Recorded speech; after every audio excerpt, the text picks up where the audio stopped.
हाँ जी जनाब, ओके कर दे शुरू।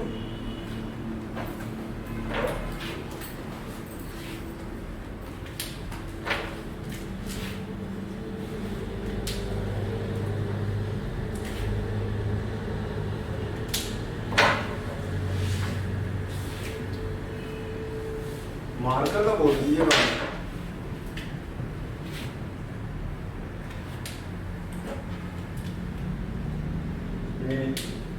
तो एक खत्म ही होने वाली है। चलिए स्टार्ट चलें ऑन है। अस्सलाम वालेकुम स्टूडेंट्स, उम्मीद है आप खैरियत से होंगे बच्चों। बिस्मिल्लाह पढ़ने दूसरी पार्ट का आगाज़ करते हैं। बिस्मिल्लाहिर्रहमानिर्रहीम।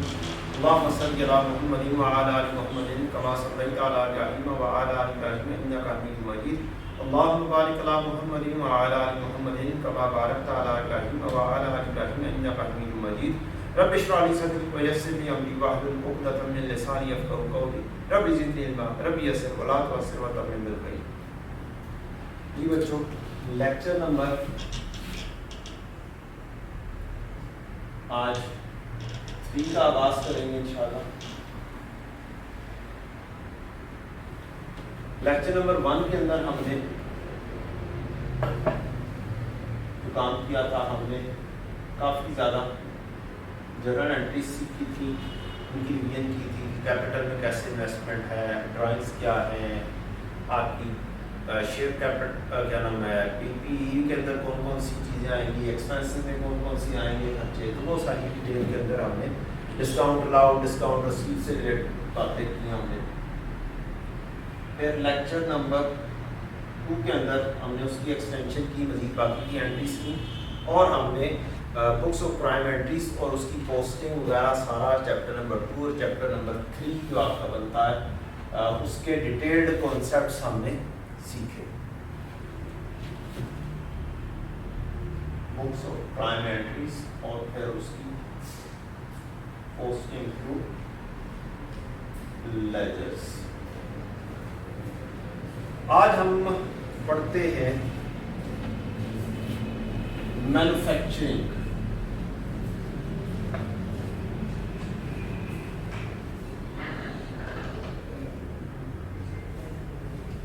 दरमियान में 2-3 चैप्टर्स मैंने स्किप कर दिए, कुछ चीज़ें हमने पढ़नी हैं डायरेक्टली प्रोजेक्टर के ऊपर, तो उसके अंदर क्योंकि बहुत ज़्यादा MCQs टाइप का काम हमारा होगा और काफ़ी ज़्यादा हम MCQs भी देख रहे होंगे, तो उन चैप्टर्स को मैंने लाइक अप्रूवल्स हो गया, आपकी बैड एंड डाउटफुल डेट हो गया, उसको मैंने प्रोजेक्टर के लिए रख लिया। अभी हम बोर्ड का काम जो है वो ज़रा ज़्यादा करना चाहेंगे आज और सीखना चाहेंगे। तो मैन्युफैक्चरिंग का आगाज़ करते हैं। और manufacturing I think so students के लिए बहुत एक चैलेंजिंग चीज़ है जो कि स्टूडेंट्स को ऐसा समझ नहीं लगती है। इज इट सो बेटा? ठीक है, चलिए पहले तो पूरी फैक्ट्री का एक प्रोसेस समझेंगे, उसी के अंदर ही हम एंट्री सीख लेंगे, उसी के अंदर ही हम अंडर ओवर सीख जाएंगे। आपको पता भी नहीं चलेगा, पूरा चैप्टर जो है इस पूरे बोर्ड के ऊपर खत्म हो जाएगा इंशाल्लाह। ये पूरा बोर्ड एक क्या है, फैक्ट्री है। फैक्ट्री के अंदर बेटा सबसे पहले माल आता है जिससे आपने चीज़ें बनानी है, जिसे हम मटेरियल कहते हैं। तो हमारे पास मटेरियल आएगा,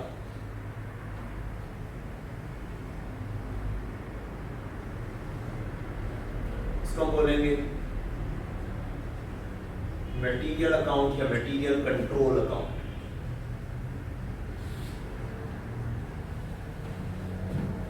मेरी पहली चीज जो मैं खरीदूंगा, material control account debit, cash credit. Material control account debit, bank credit. Material control account debit, payable credit. Material control account debit, creditor credit. तो ये आपकी परचेजिंग की एंट्री आ गई। इसके अलावा जो मजीद खर्चा होता है वो आपका कोई चीज बनाने के लिए लेबर का होता है, तो आप उसको पे रोल अकाउंट बोल सकते हैं या लेबर का अकाउंट बोल सकते हैं।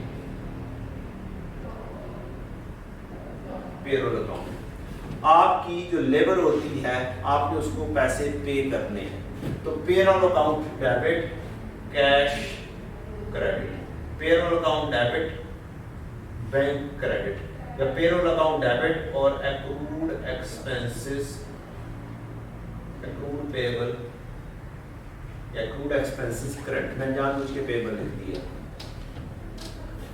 इसके अलावा तीसरी चीज जो होती है वो आपकी फैक्ट्री ओवरहेड होते हैं, प्रोडक्शन ओवरहेड्स होते हैं।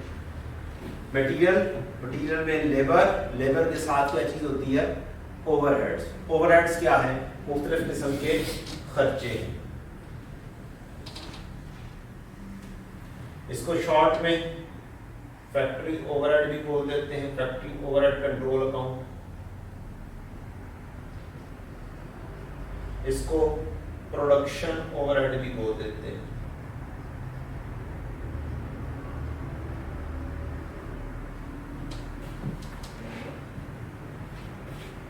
इसके अंदर मुख्तलिफ किस्म के खर्चे होते हैं। मसलन रेंट में पे कर रहा हूं फैक्ट्री का, शॉप का, जहां पर मैं मैन्युफैक्चरिंग कर रहा हूं, तो फैक्ट्री ओवरहेड डेबिट और कैश क्रेडिट रेंट के लिए। मैं इलेक्ट्रिसिटी पे कर रहा हूं, factory overhead debit, bank credit. कोई आपने इलेक्ट्रिसिटी पे किया,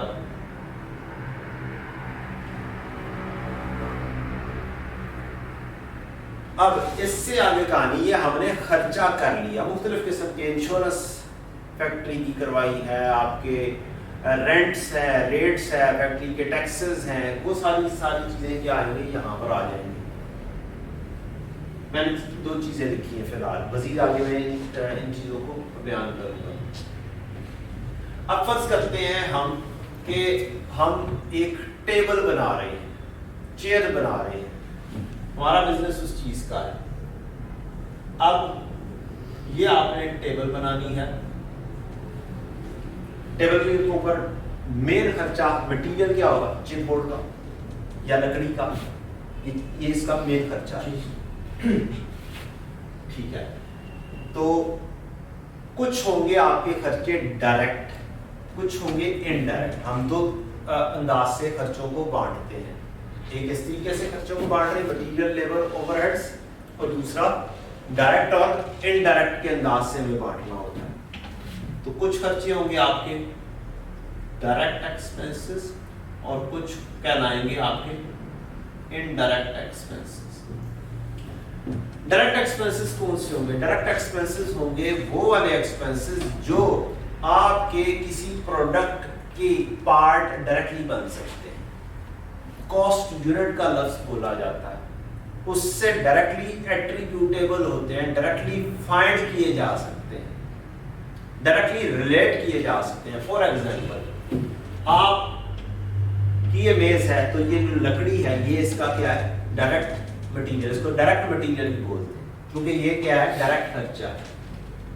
फिर इसको बनाने के लिए जो लेबर लगती है वो भी क्या है, वो भी डायरेक्ट है। इसके अलावा बाज़ का ऐसा होता है कि जो आपने प्रोडक्शन करनी है उससे रिलेटेड कोई मशीन आपको स्पेशली रेंट पर लेनी पड़ जाती है।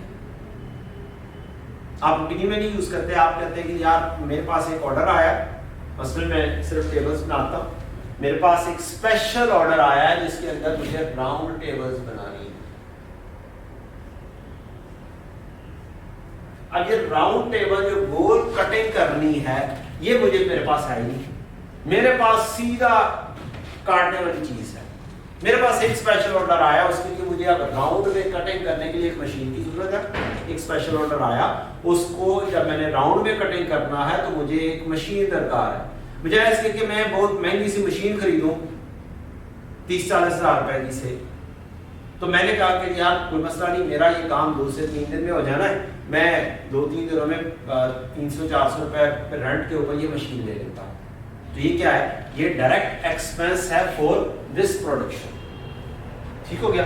तो डायरेक्ट एक्सपेंसेस के अंदर मैंने अभी 3 किस्म के आपको एक्सपेंसेस गिनाए हैं।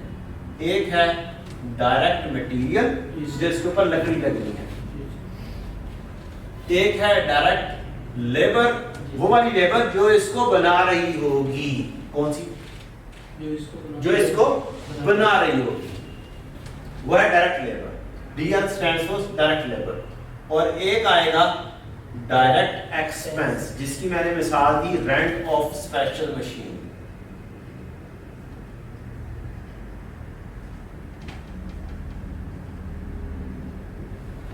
तो ये तीन किस्म के एक्सपेंसेस हैं जो डायरेक्ट आने, डायरेक्ट मटेरियल, डायरेक्ट लेबर और direct expenses. Direct expenses rare चीज होगी लेकिन पॉसिबल है, देखना होगा ये को डायरेक्ट एक्सपेंस तो नहीं है।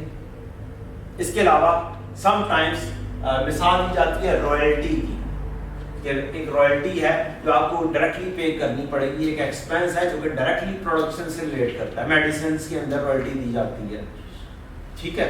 रॉयल्टी क्या होती है? रॉयल्टी होती है हमने एक लाइसेंस टाइप खरीद लिया प्रोडक्शन करने के लिए, पैराडोल बनाने के लिए एक लाइसेंस टाइप या उसका फार्मूला लिया कि पैराडोल बनानी है, तो फार्मूला जो हम बाय वाली कंपनी से लेंगे उसको हम रॉयल्टी पे करेंगे। जितनी ज्यादा हम प्रोडक्शन करेंगे उतनी ज्यादा उनको पैसे देना पड़ेंगे। पर यूनिट बेसिस के ऊपर हो सकता है, पर डे बेसिस पे हो सकता है, पर ईयर बेसिस के ऊपर हो सकता है, लेकिन उसकी वो डायरेक्टली रिलेट करेगी किससे? प्रोडक्शन करने से। तो वो आपका क्या हो जाएगा? डायरेक्ट एक्सपेंस हो जाएगा। तो मैंने अब आपको जो खर्चे हैं दो हिस्सों में बांटे, उसके अंदर बताया एक डायरेक्ट मटेरियल, एक डायरेक्ट लेबर और एक डायरेक्ट एक्सपेंसेस। अब इनडायरेक्ट एक्सपेंसेस के अंदर कौन कौन सी चीज आएगी? इनडायरेक्ट एक्सपेंसेस में भी ये तीन ही चीजें आएंगी, इनडायरेक्ट मटेरियल,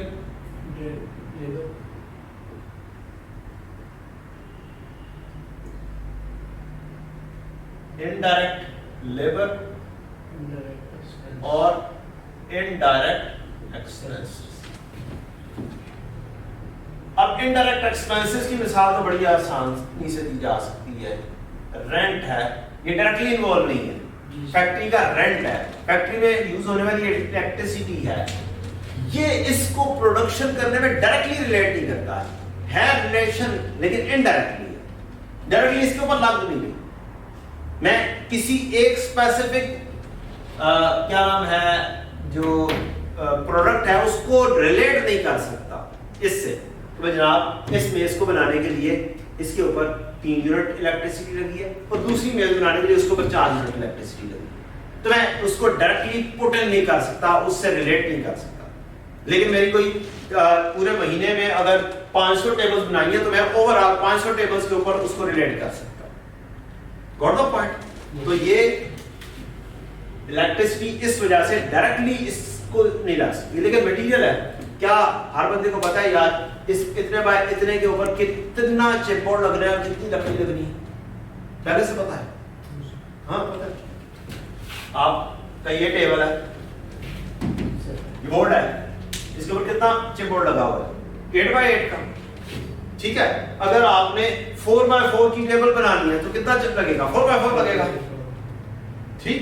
तो कोई ऐसा मसला नहीं है।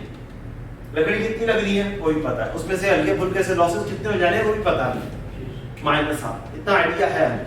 तो वो डायरेक्टली रिलेट करता है। इसको मैं डायरेक्टली बता सकता हूँ कि यार इतनी लकड़ी लगी है, इतना चिप बोर्ड लगा है। लेबर ने क्या करने हैं? आपसे पैसे लेने हैं। मैं जनाब एक टेबल बनाने के 500 रुपए लूंगा, जिसको बोलते हैं पीस रेट सिस्टम। क्या बोलते हैं? Piece rate system. तो एक पीस बनाने का इतने पैसे लूंगा। तो ये पता है हमें पहले से, या हिस्टोरिकली पता है या हमें डायरेक्टली जो बंदा है जो काम कर रहा है जिसको बना रहा है उसकी सैलरी का पता है। तो हम उसको बाइफरकेट कर लेंगे, भाई जान मैं एक महीने में एक दिन में ये कितने टेबल्स बनाता है तो पता चल जाएगा एक टेबल बनाने की क्या कॉस्ट है, ठीक। एक टाइम लिमिट्स होती है, एक टाइम होता है कि आपने इतने लेवल तक इतने देर के अंदर काम कर खत्म कर देना है, और वो काम होता है उतनी देर में, पता, ठीक है। तो डायरेक्ट लेबर, डायरेक्ट मटेरियल, ये डायरेक्ट हो गए जो डायरेक्टली आप इसको असाइन कर सकते हैं, डायरेक्टली रिलेट कर सकते हैं, कॉस्ट यूनिट में आ सकती है। फिर डायरेक्ट एक्सपेंसेस की मिसाल, इनडायरेक्ट मटेरियल की मिसाल क्या होगी? इनडायरेक्ट मटेरियल की मिसाल होगी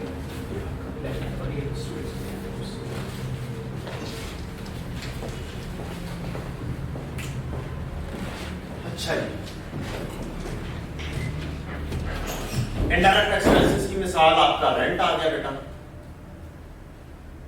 आपकी इलेक्ट्रिसिटी आ गई, आपकी इंश्योरेंस आ गई, आपके और बहुत सारे बाकी के रिलेटेड फैक्ट्री के खर्चे, प्रिंटिंग, स्टेशनरी, ये वो मुख्तलिफ चीजें।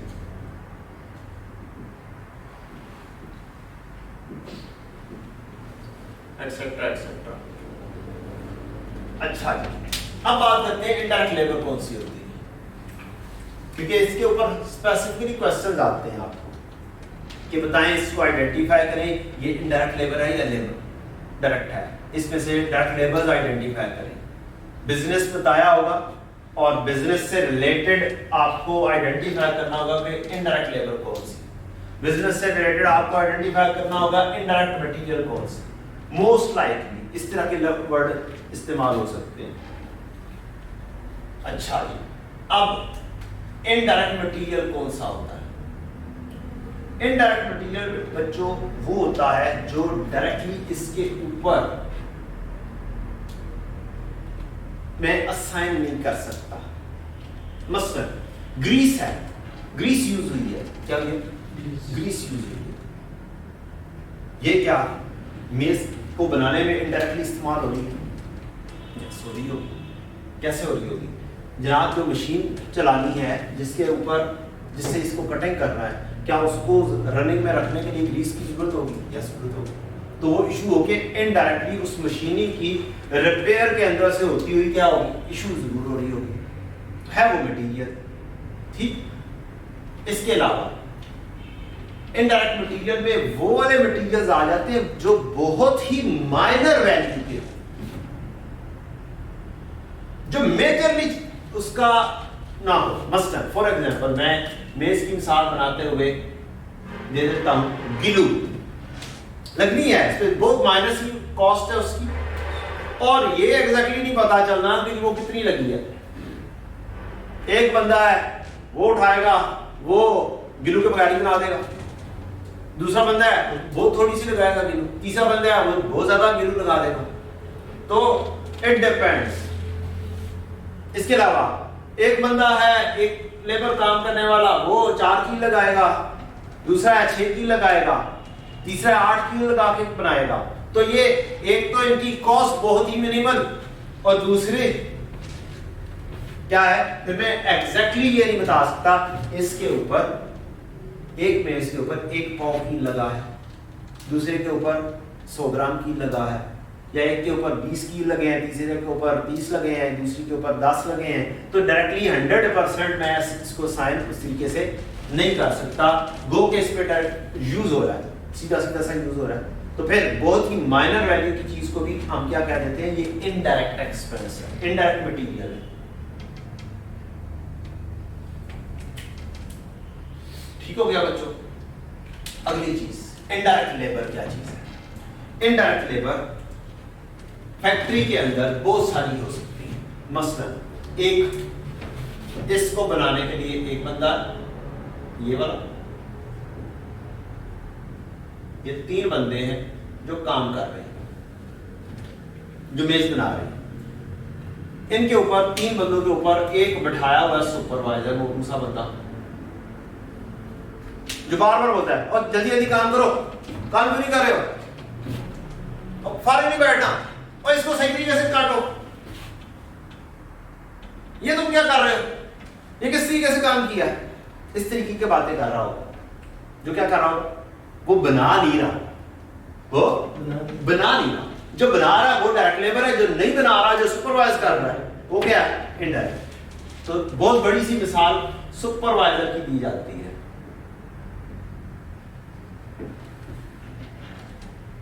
फिर फैक्ट्री के अंदर ये रॉ मटेरियल का क्या है, गोदाम है, यहां पर स्टोर है। यहां पर भी तो बंदे काम कर रहे होंगे जिसने मटेरियल इशू करना है, जिसने मटेरियल का हिसाब रखना है।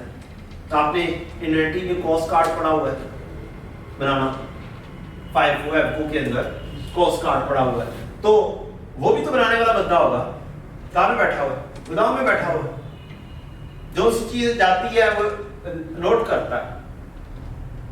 इशू करता है, तो यहां पर जो बंदा बैठा हुआ है, क्या वो फैक्ट्री में इनडायरेक्टली प्रोडक्शन में इन्वॉल्व है?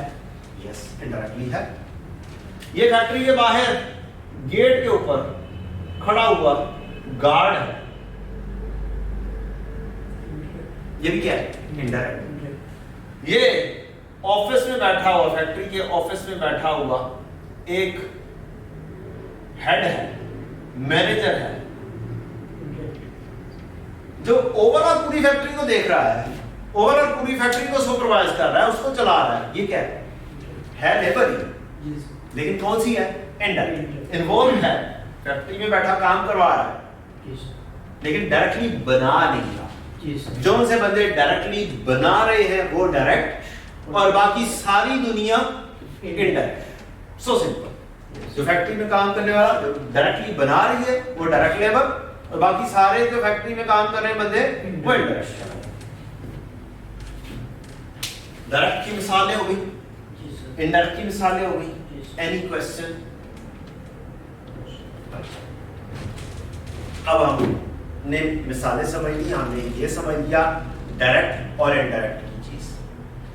ठीक, जितने भी इनडायरेक्ट खर्चे हैं, जितने भी इनडायरेक्ट खर्चे हैं, इनडायरेक्ट लेबर हो जाए, इनडायरेक्ट मटेरियल हो जाए, इनडायरेक्ट एक्सपेंसेस हो जाए, इनको बोलते हैं प्रोडक्शन ओवरहेड।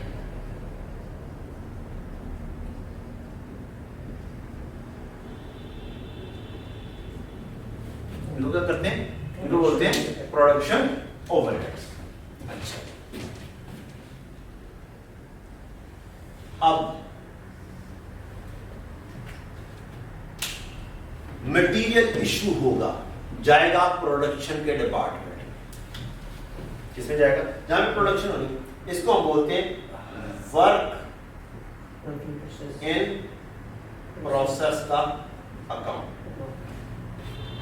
जो मेरा डायरेक्ट मटेरियल होगा उसकी एंट्री यहां से चलेगी और यहां पर आ जाएगी। डायरेक्ट मटेरियल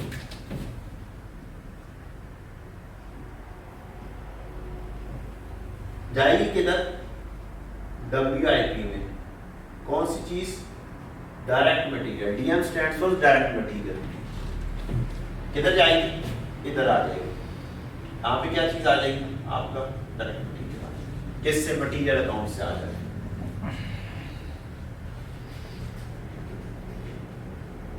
मटेरियल अकाउंट लिख देता हूं, आगे डायरेक्ट मटेरियल लिख देता हूं।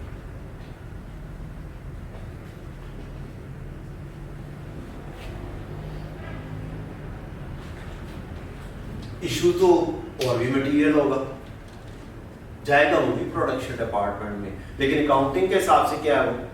Indirect material. वो क्या है? वो FOH है, फैक्ट्री ओवरहेड। खरीदा हमने इकट्ठा मटेरियल, हर किस्म का मटेरियल आना इधर है, खरीदना। यहां से मूवमेंट होनी है अकाउंटिंग के पर्सपेक्टिव से, मैन्युफैक्चरिंग के पर्सपेक्टिव से। डायरेक्ट मटेरियल किधर जाना है? वर्क इन प्रोसेस में। और इनडायरेक्ट मटेरियल जो इशू होगा वो किधर जाना है? वो यहां से निकलेगा,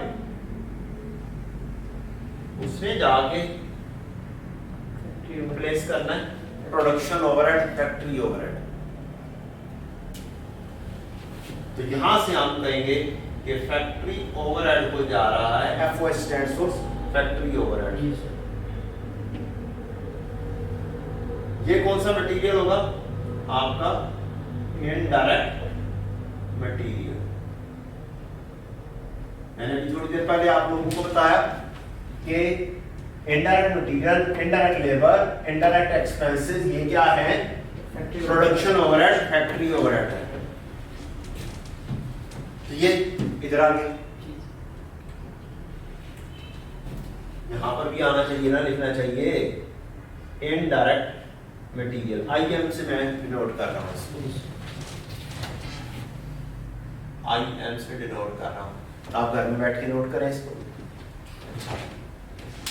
अगली चीज, जो डायरेक्ट लेबर है, जो ये वाले प्रोडक्शन कर रहे हैं बंदे, इनकी जो सैलरी है ये क्या होगी? Direct labour. ये किधर जाएगी? इधर से जाएगी, इधर से उठेगी और इधर चली जाएगी। वर्क इन प्रोसेस कौन सी चीज? Direct labour. Work in process account, ये डायरेक्ट लेबर इधर जा रही है और इनडायरेक्ट किधर जाएगी? इसको हम यहां से नहीं लेकर जाते, ये रास्ते में आ रही है, कोई मसला नहीं, इसको रास्ते से लाइव कर देते हैं। हम कहते हैं भाई तुम इधर से होकर चले जाओ, ठीक है ना, यहाँ से कोई और चीज चली जाएगी।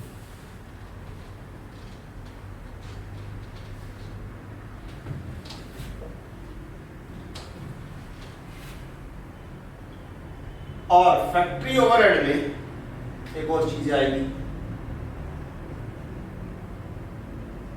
Indirect labour.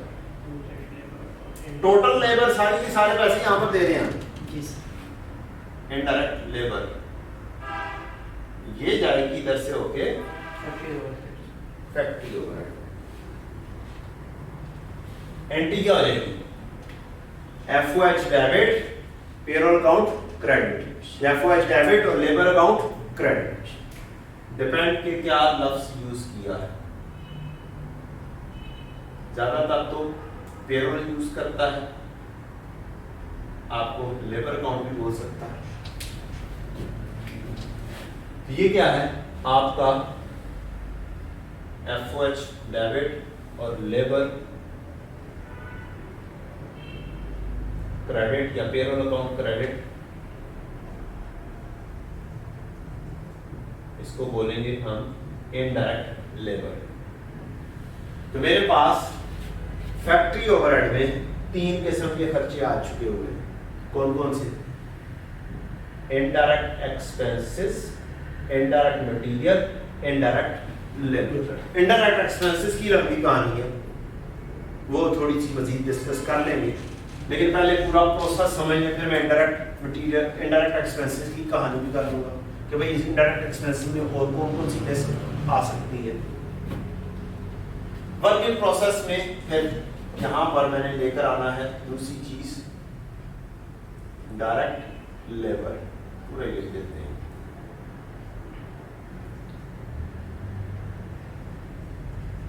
और ये भी ऐसे लिख देते हैं कि यहां पर क्या चीज आई है? Direct material.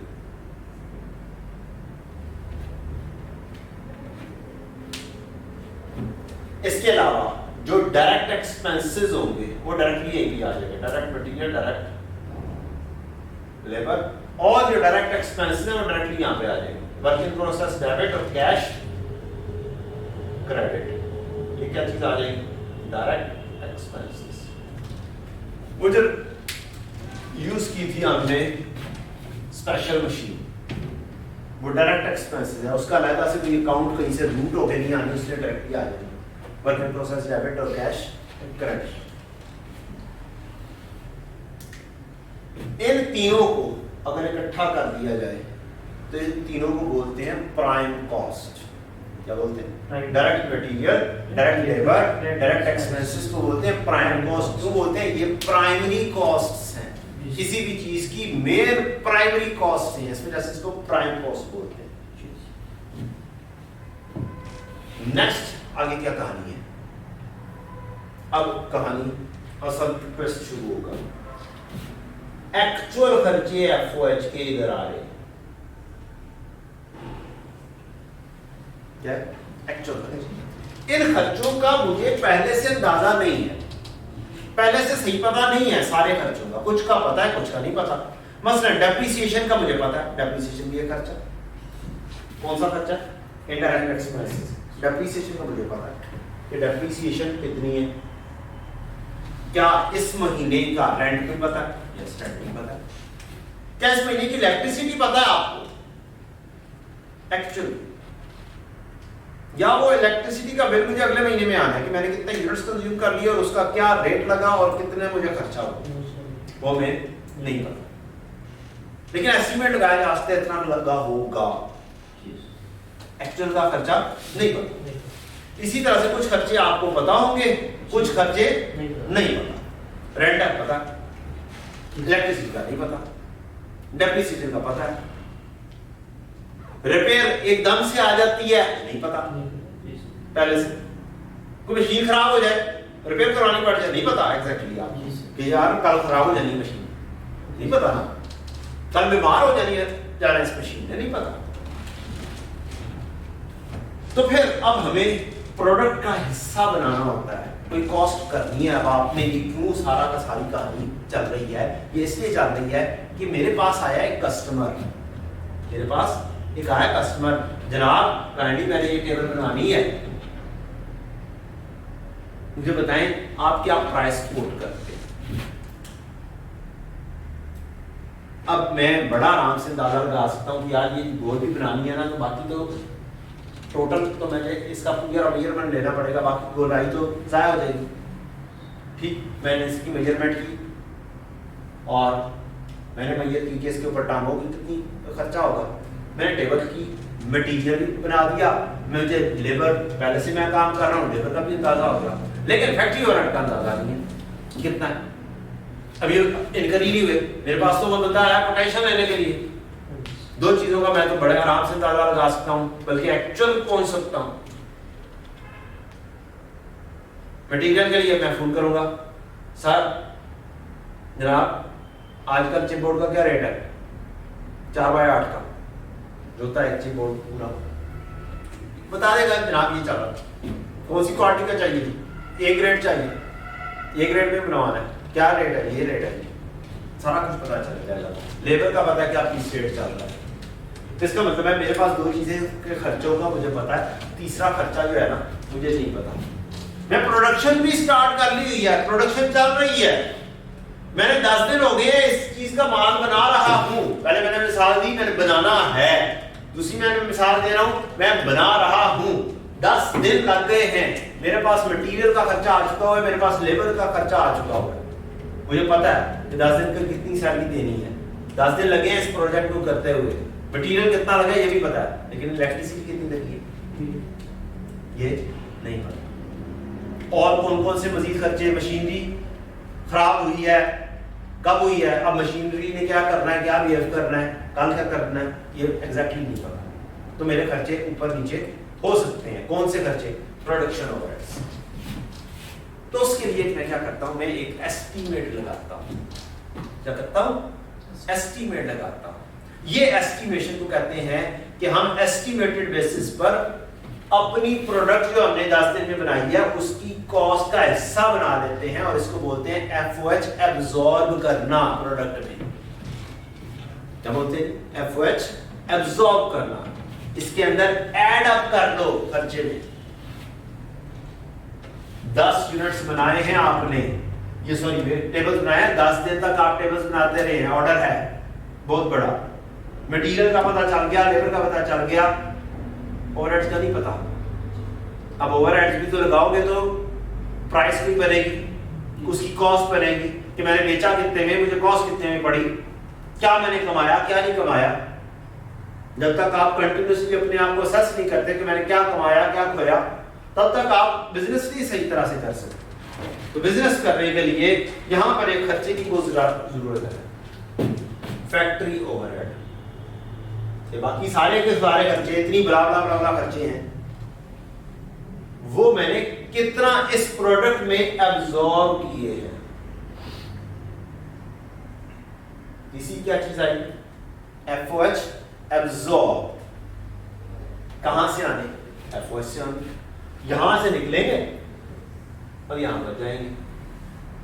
यहां पर क्या चीज आ जाएगी कि वर्क इन प्रोसेस में मैं क्या ट्रांसफर कर रहा हूं, फैक्ट्री ओवरहेड एब्जॉर्ब कर रहा हूं। किस तरह से आते हैं थोड़ी देर बाद हम सीख लेंगे। फिलहाल मैंने आपको अभी तक एंट्री सिखाई है, पहली entry direct material debit cash credit, दूसरी entry payroll account debit cash या बैंक क्रेडिट, तीसरी एंट्री इनडायरेक्ट एक्सपेंसेस की FOH control account debit cash credit, एक डेप्रिसिएशन की एंट्री स्पेशल होती है वो मैं सिखाता हूं आपको, एक एंट्री सिखाई आपको इनडायरेक्ट मटेरियल की, material credit FOH debit, payroll की इनडायरेक्ट लेबर की पेरोल क्रेडिट एफओएच डेबिट। तो ये सारे के सारे एक्चुअल खर्चे इधर इकट्ठे होते हैं।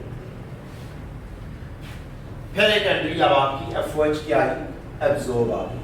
अब यहाँ पर मेरे पास direct material, direct labour, direct expenses और फैक्ट्री ओवरहेड ऐड अप हो चुका है। इन सारे खर्चों को बोलते हैं मैन्युफैक्चरिंग कॉस्ट, फैक्ट्री कॉस्ट। क्या बोलते हैं? Factory cost, manufacturing cost.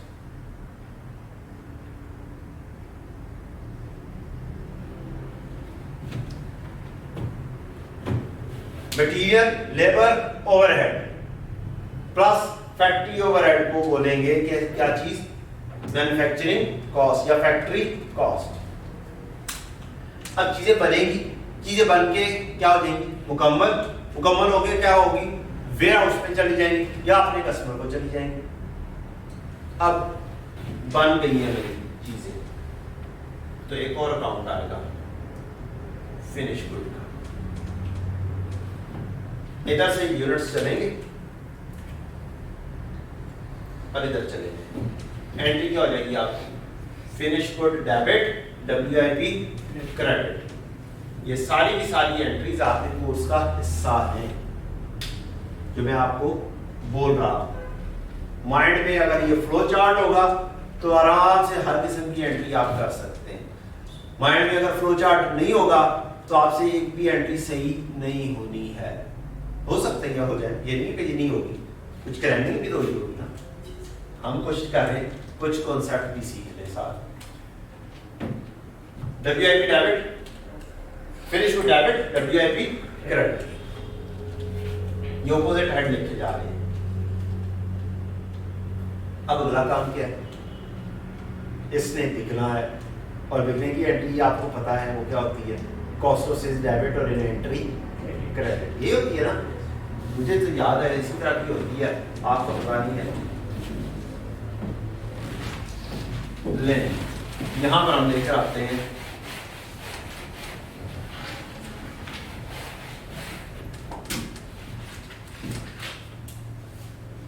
पूरी कहानी करने का मकसद आपको एंट्री समझाना है।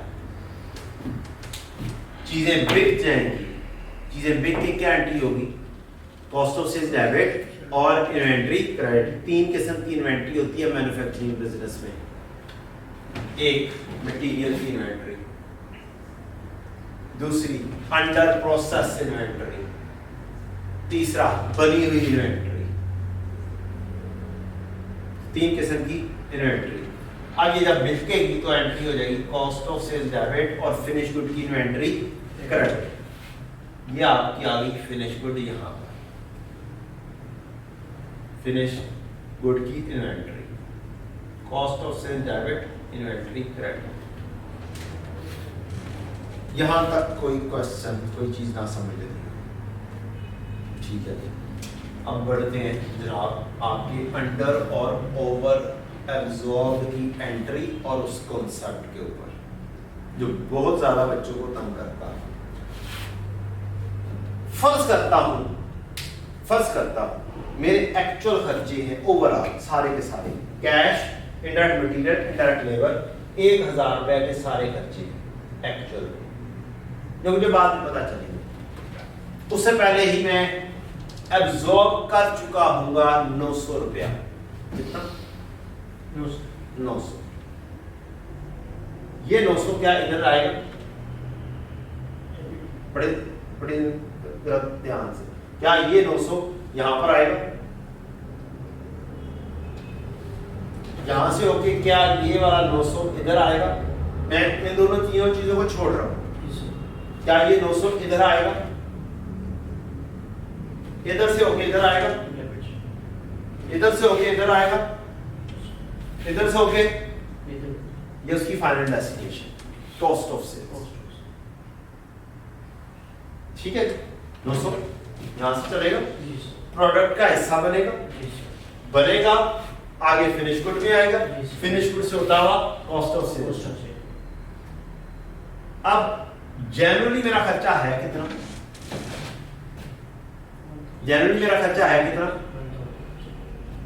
मेरा कॉस्ट ऑफ सेल्स कितना खर्चा शो कर रहा है? कम कर रहा है ज्यादा कर रहा है? अंडर एब्जॉर्ब हुआ, ओवर एब्जॉर्ब हुआ?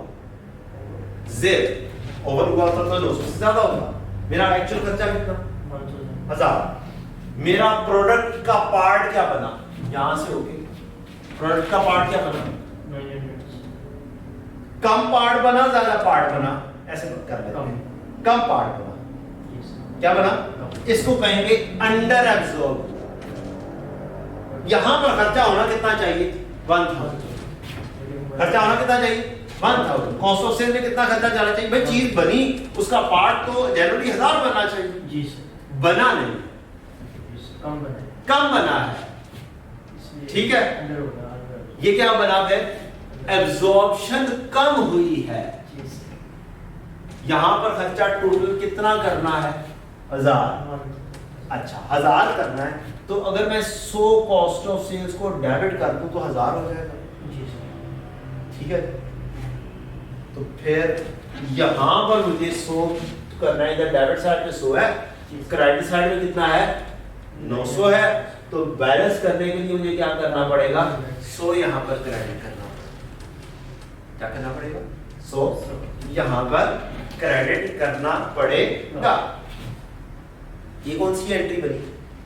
Under absorb. देखना ये है, जब भी देखना हो आपने अंडर ओवर के लिए देखना होगा कॉस्ट ऑफ सेल्स का पार्ट कितना मान रहा है। कॉस्ट ऑफ सेल्स का पार्ट कौन सी चीज बनेगी? एब्जॉर्ब्ड वाली चीज बनेगी। कौन सी चीज बनेगी? एब्जॉर्ब्ड वाली चीज बनेगी, क्योंकि एब्जॉर्ब यहां से होता हुआ यहां पर पहुंचा है, और वो होगा अंडर एब्जॉर्ब या ओवर एब्जॉर्ब। दोनों की मिसालें दूंगा, दोनों मिसालें दूंगा। ये कितना बना? 900। कॉस्ट ऑफ सेल्स का पार्ट होना चाहिए जनरली एक्चुअल खर्चा, जो कि है 1000 रुपया। पार्ट कितना मान गया? 900। मुझे क्या करना चाहिए? कॉस्ट ऑफ सेल्स को डेबिट करना चाहिए और किसको क्रेडिट करूंगा? फैक्ट्री ओवरहेड कंट्रोल अकाउंट को क्रेडिट करूंगा। एफओएच लिख देता हूं। तो ये आपकी अंडर एब्जॉर्ब की एक एंट्री बनेगी इस तरह से। अंडर एब्जॉर्ब है तो उसको ठीक करने की एंट्री बनेगी कॉस्ट ऑफ सेल्स डेबिट और फैक्ट्री ओवरहेड या प्रोडक्शन ओवरहेड क्रेडिट। ये मैंने 100 से बना दी। ये अंडर की एब्जॉर्ब की एंट्री। अंडर एब्जॉर्ब हुआ है तो अब उसकी एंट्री, उसको ठीक करने की एंट्री।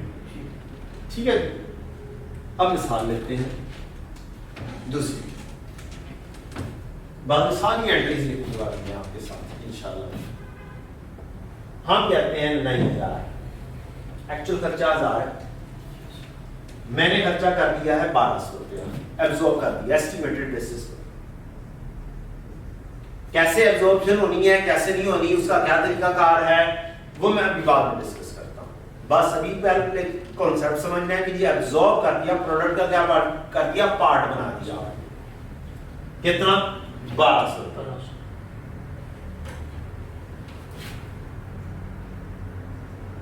तो इसका मतलब है ये 1200 यहां पर आएगा, WIP डेबिट FOH क्रेडिट के जरिए।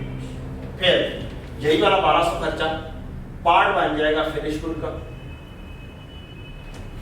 फिर यही चीज 1200 रुपया FOH का पार्ट बन जाएगा फिनिश गुड का।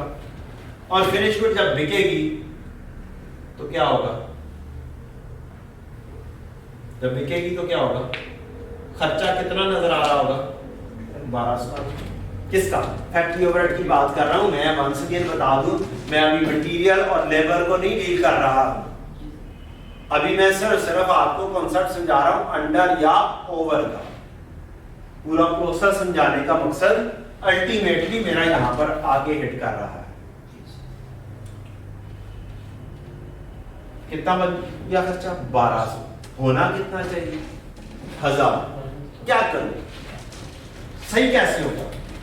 200 से अगर मैं इसको क्रेडिट कर दूंगा तो ये सही हो जाएगा, खर्चा मेरा 1000 पे आ जाएगा। दूसरा ऐड किसको करूं?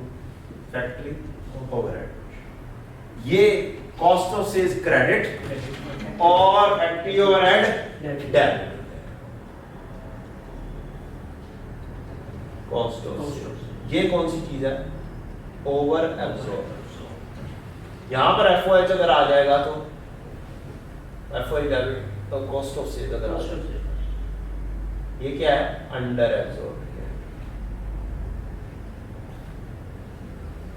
तो this is the whole concept of under and over absorb. इतनी लंबी कहानी करने का मकसद ये था कि आपको कॉन्सेप्ट मिले अंडर या ओवर एब्जॉर्ब का, आप क्रैमिंग ना कर रहे हो, रट्टा ना लगा रहे हो।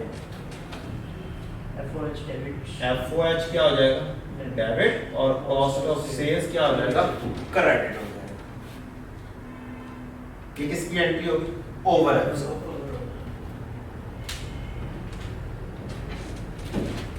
अच्छा, अब हमने कुछ मजीद कॉन्सेप्ट भी सीखने हैं। वो क्या क्या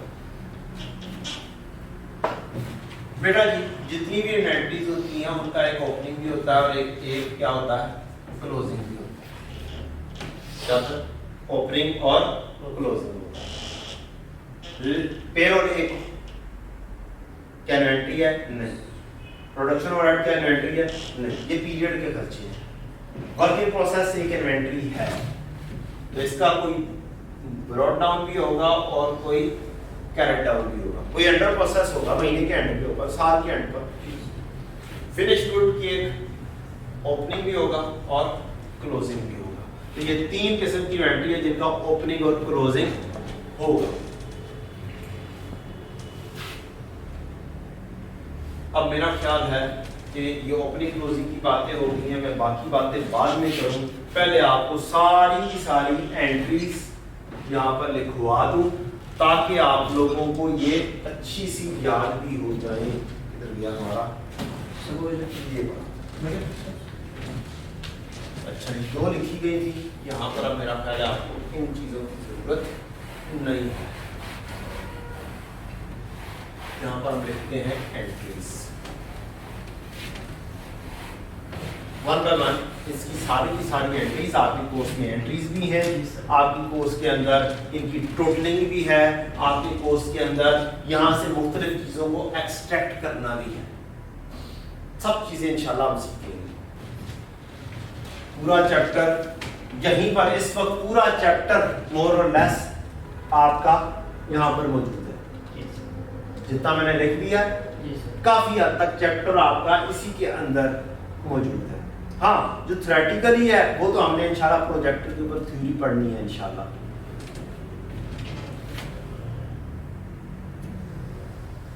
मैं एंट्री बाय एंट्री नंबरिंग करके आपको करवाता हूं।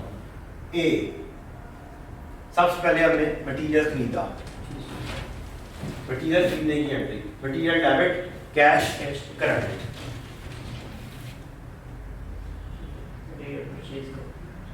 मटेरियल डेबिट, कैश या बैंक क्रेडिट, ये एंट्री है जी मटेरियल खरीदने की, material purchase.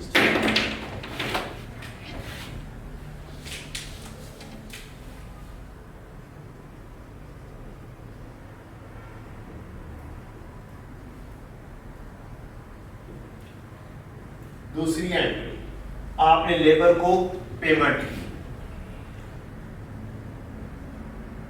Payroll account debit, cash bank payable credit. See, तीसरी एक्चुअल फैक्ट्री ओवरहेड इनकर करने की, फैक्ट्री ओवरहेड या फिर production overhead control account. OH stands for overhead, debit, cash या बैंक क्रेडिट। ये क्या है, actual FOH, actual production overhead. ये क्या है, पेरोल पेड, ये मटेरियल परचेज। ये आपकी ए एंट्री आ गई, पहली एंट्री ए, ये आपकी बी वाली एंट्री आ गई, और यहां पर कैश में आपकी सी वाली एंट्री आ गई। अब मैं बात करता हूं डेप्रिसिएशन की भी। क्या बात करता हूं? डेप्रिसिएशन की भी बात करते हैं। डेप्रिसिएशन भी क्या होती है? ओवरहेड। अच्छा, अब डेप्रिसिएशन 2-3 किस्म की है। डेप्रिसिएशन मशीनरी की भी होगी और डेप्रिसिएशन बिल्डिंग की भी होगी, डेप्रिसिएशन हेड ऑफिस की बिल्डिंग की भी होगी, डेप्रिसिएशन आपकी गाड़ियों की भी होगी। तो डेप्रिसिएशन बहुत सारी चीजों की होगी। तो जो सी चीज फैक्ट्री से रिलेट करती है, फैक्ट्री की बिल्डिंग या फैक्ट्री का प्लांट, उससे रिलेटेड जो डेप्रिसिएशन है वो जानी है बेचारी किधर? एफओएच, फैक्ट्री से रिलेटेड डेप्रिसिएशन। तो मैं कहूंगा फैक्ट्री ओवरहेड, ये होगी depreciation of plant and building कह सकते हैं, ऑफ फैक्ट्री। ठीक है। इसके अलावा ऑपरेटिंग एक्सपेंसेस को भी हिट करनी होती है। ऑपरेटिंग एक्सपेंसेस, ये डेप्रिसिएशन होगी आपकी व्हीकल्स वगैरह, व्हीकल एंड अदर्स। और मुझे तो एंट्री सिखाई गई है डेप्रिसिएशन डेबिट और एक्यूमुलेटेड डेप्रिसिएशन क्रेडिट। क्या सिखाई गई है? डेप्रिसिएशन डेबिट और एक्यूमुलेटेड डेप्रिसिएशन क्रेडिट। तो यहाँ पर क्या होगा? डेप्रिसिएशन जो एक्सपेंस है वो तो इस समय बांट दिया हमने। एक है फैक्ट्री ओवरहेड में जा रहा है और दूसरा आपका अल्टीमेटली ऑपरेटिंग एक्सपेंसेस में जा रहा है। जो हम स्टेटमेंट ऑफ कॉम्प्रिहेंसिव इनकम बनाते हैं, स्टेटमेंट ऑफ कॉम्प्रिहेंसिव इनकम बनाते हैं, इसके अंदर आपकी सेल आती है, लेस होता है आपका कॉस्ट ऑफ सेल्स। तो कॉस्ट ऑफ सेल्स यहां से आएगी इस लेजर के सीडी से। ग्रॉस प्रॉफिट आएगा, लेस करना होता है आपको ऑपरेटिंग एक्सपेंसेस। तो ये ऑपरेटिंग एक्सपेंसेस, यहां पे आप डेप्रिसिएशन एक्सपेंस लिख सकते हैं, लेकिन जस्ट मैंने ऑपरेटिंग एक्सपेंसेस लिख दिया है। और क्रेडिट क्या करेंगे हम? Accumulated depreciation. तो ये एक एंट्री यहां पे आनी है डेप्रिसिएशन। ये है डी वाली एंट्री, ये यहां पे डेप्रिसिएशन आई है उसकी एंट्री। मटेरियल हो गया, पेरोल हो गया, फैक्ट्री ओवरहेड हो गया, और फैक्ट्री ओवरहेड में डेप्रिसिएशन टाइप की एंट्रीज होगी। एक है कैश के अंदर एफओएच पे होना, एक है इसमें पे होना अदर देन कैश कह सकते हैं। अब हम इश्यूएंस की बातें करते हैं। क्या करते हैं? इश्यूएंस की बातें करते हैं। इश्यूएंस से पहले एक बात करूंगा, क्या ये वाला मटेरियल, ये वाला मटेरियल, कितना मटेरियल होगा जो अवेलेबल फॉर यूज होगा? कह सकता हूं अगर मेरे पास पहले से पड़ा हुआ था 100 रुपए का और मैंने खरीद लिया है 1000 रुपए का, अब ये सारे का सारा मेरे महीने के स्टार्ट पर अगर 100 रुपए पड़ा हुआ था, 1000 का मैंने खरीद लिया है, तो फिर मेरे पास यूज करने के लिए क्या 1100 रुपए का मटेरियल हुआ? जी कितने का मटेरियल होगा? 1100। तो फिर अवेलेबल फॉर यूज के लिए मैं बोल सकता हूं, मैं एंट्रीज के साथ साथ कॉन्सेप्ट के साथ साथ यूज करता जाऊंगा। अवेलेबल फॉर यूज के लिए क्या चीज आएगी आपकी? Opening plus purchased. क्या? ओपनिंग प्लस परचेज, ये अवेलेबल फॉर यूज है। इन दोनों को अगर मैं मिला दूं तो ये क्या बनेगा? Available for use. ये सारे के सारे एमसीक्यू से रिलेटेड बातें अब शुरू हो गई हैं बच्चों। अब कहानी है क्या चीज? इश्यूएंस से रिलेटेड। ये जनरल एंट्री सारी सारी आपकी एमसीक्यूज में आ गई। ये जो बातें मैं सारी कर रहा हूं ये किस में आएंगी? एमसीक्यूज में आएंगी। अभी हम थोड़ी देर में थोड़े से एमसीक्यूज देखेंगे इंशाल्लाह। एक बड़ा सा लंबा सा जैंगो मैंगो किस्म का क्वेश्चन भी करेंगे। पहले एंट्रीज देख लें क्योंकि उन्हीं जगहों पे तो सारे एमसीक्यूज, तो यहाँ पे जो बोर्ड के ऊपर चीज़ लिखूंगा सारे के सारे एमसीक्यूज मेजरली आपके हो जाएंगे इंशाल्लाह। ठीक है जी। अच्छा जी, अगली चीज़ इश्यूएंस हो रही है, मटेरियल की इश्यूएंस। दो किस्म की इश्यूएंस है, एक है WIP को जा रही है, दूसरी है किधर जा रही है, FOH को जा रही है। तो issue of material, issue of material, इसको मैं बोलता हूँ E। एक मटेरियल जा रहा है किधर, वर्क इन प्रोसेस को, कौन सा, डायरेक्ट मटेरियल जा रहा है। और इनडायरेक्ट मटेरियल कहाँ पे जा रहा है, FOH को। क्रेडिट क्या होगा, material control account.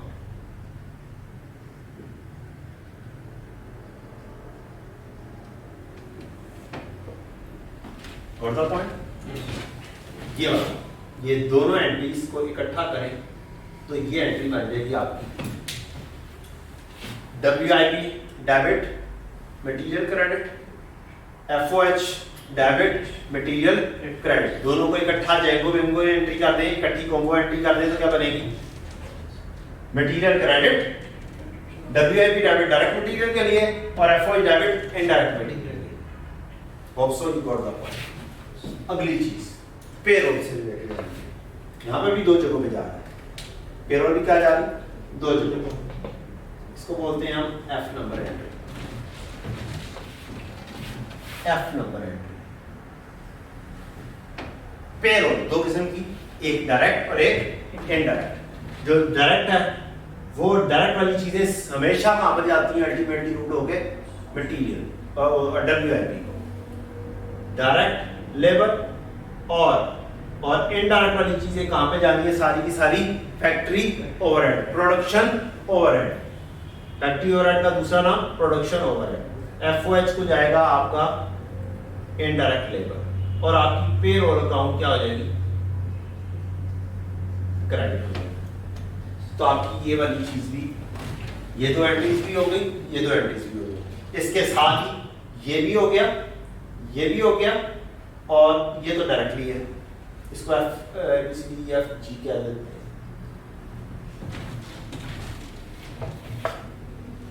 G number entry.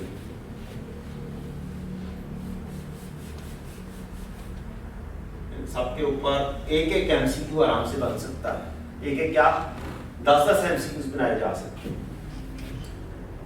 G number entry,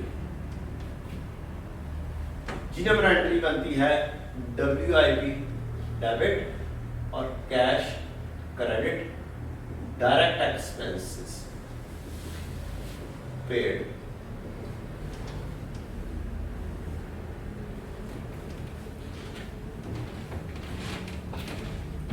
DF कौन सी एंट्री रहेगी, एब्जॉर्ब की, FOH की एब्जॉर्प्शन की एंट्री। वेरी इंपॉर्टेंट GH में WIP debit, factory overhead credit, production overhead credit. ये किसकी एंट्री है, फैक्ट्री ओवरहेड एब्जॉर्ब्ड। कैसे एब्जॉर्ब होते हैं, इसका तरीकाकार है actual quantity produced into overhead absorption rate.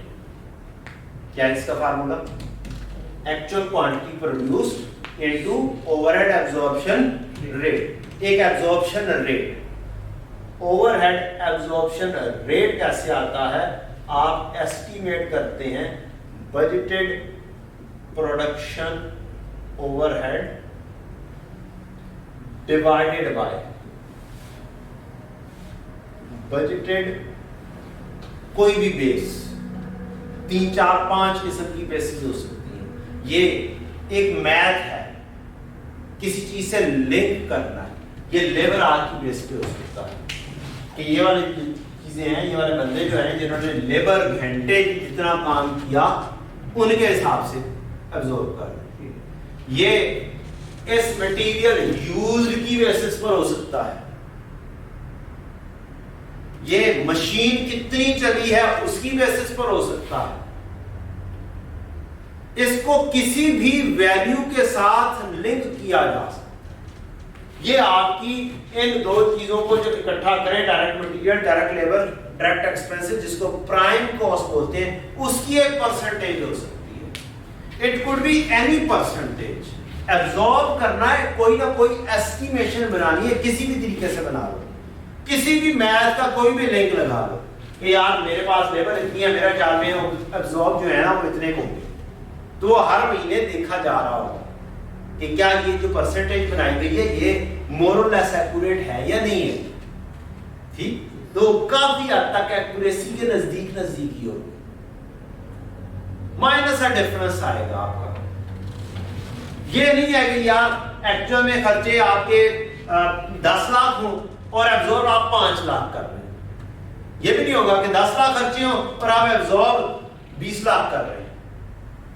ये बस माइनस का फर्क होगा। 10 लाख के खर्चे हैं तो आपकी एब्जॉर्प्शन निकल रही होगी 11 lakh, 10 lakh 50,000, 10 lakh 20,000,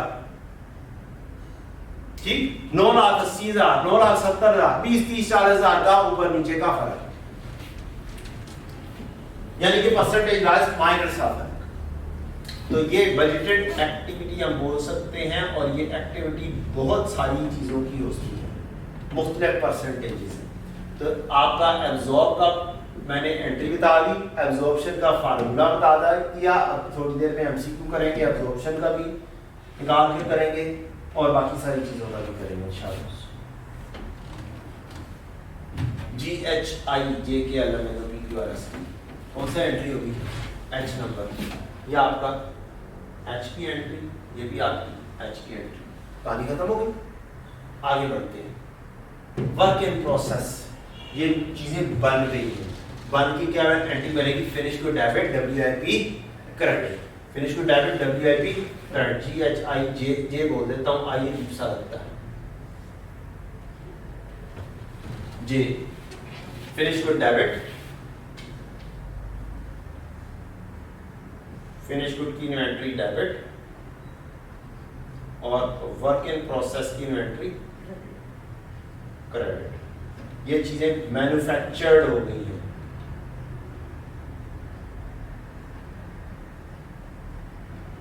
manufactured units.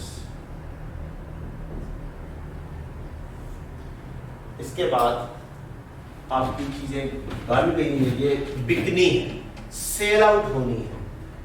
GHIJ के नंबर,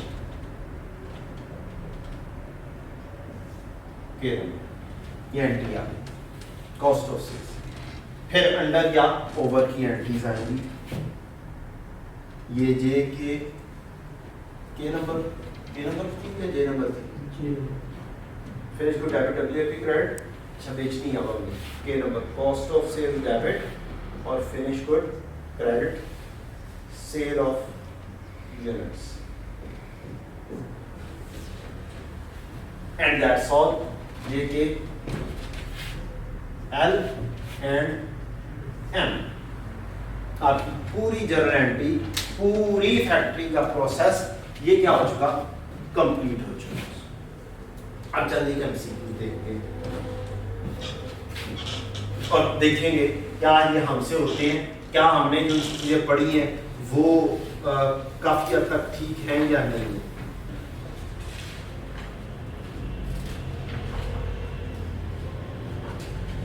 चंद एक मैथमेटिकल MCQs, फिर कोई थ्योरेटिकल भी MCQs निकाल लेंगे, अगर वो हो सके तो कर लेंगे, अदरवाइज एक कॉम्प्रिहेंसिव किस्म का क्वेश्चन करेंगे। एक बात आप लोगों के लिए बताता चलूं, चूंकि ये कॉस्ट ऑफ सेल्स बनाना है, ये सारा काम स्टेटमेंट फॉर्म में भी हो सकता है, कॉस्ट ऑफ सेल्स तक पहुंचने की ये सारी चीज है। तो जो आपको फाइनल अकाउंट आता है ना, क्या आता है? फाइनल अकाउंट का क्वेश्चन आता है, उसके अंदर ये पूरी की पूरी चीजें जम की जा सकती हैं जनरली, अगर करना चाहें तो। बता बात है, आपको वो भी करते नहीं है, ठीक है जी। चले MCQ एक दो देखते हैं, फिर हम करते हैं कुछ और क्वेश्चन। अच्छा, ये आपका स्टडी टेक्स्ट का MCQ नंबर 33 देखते हैं। अब आपके पास PDF में वो मौजूद होगा या फिर आपके पास बुक से निकाले, मैंने इसलिए नंबर चेंज नहीं किया। ठीक है, ये स्टडी टेक्स्ट का 33 number question. The following data relates to Sequence Limited, who is in process of preparing manufacturing account. Manufacturing account ये सारा manufacturing account है, जी सर। यहाँ से लेके यहाँ तक ये सारा manufacturing account है।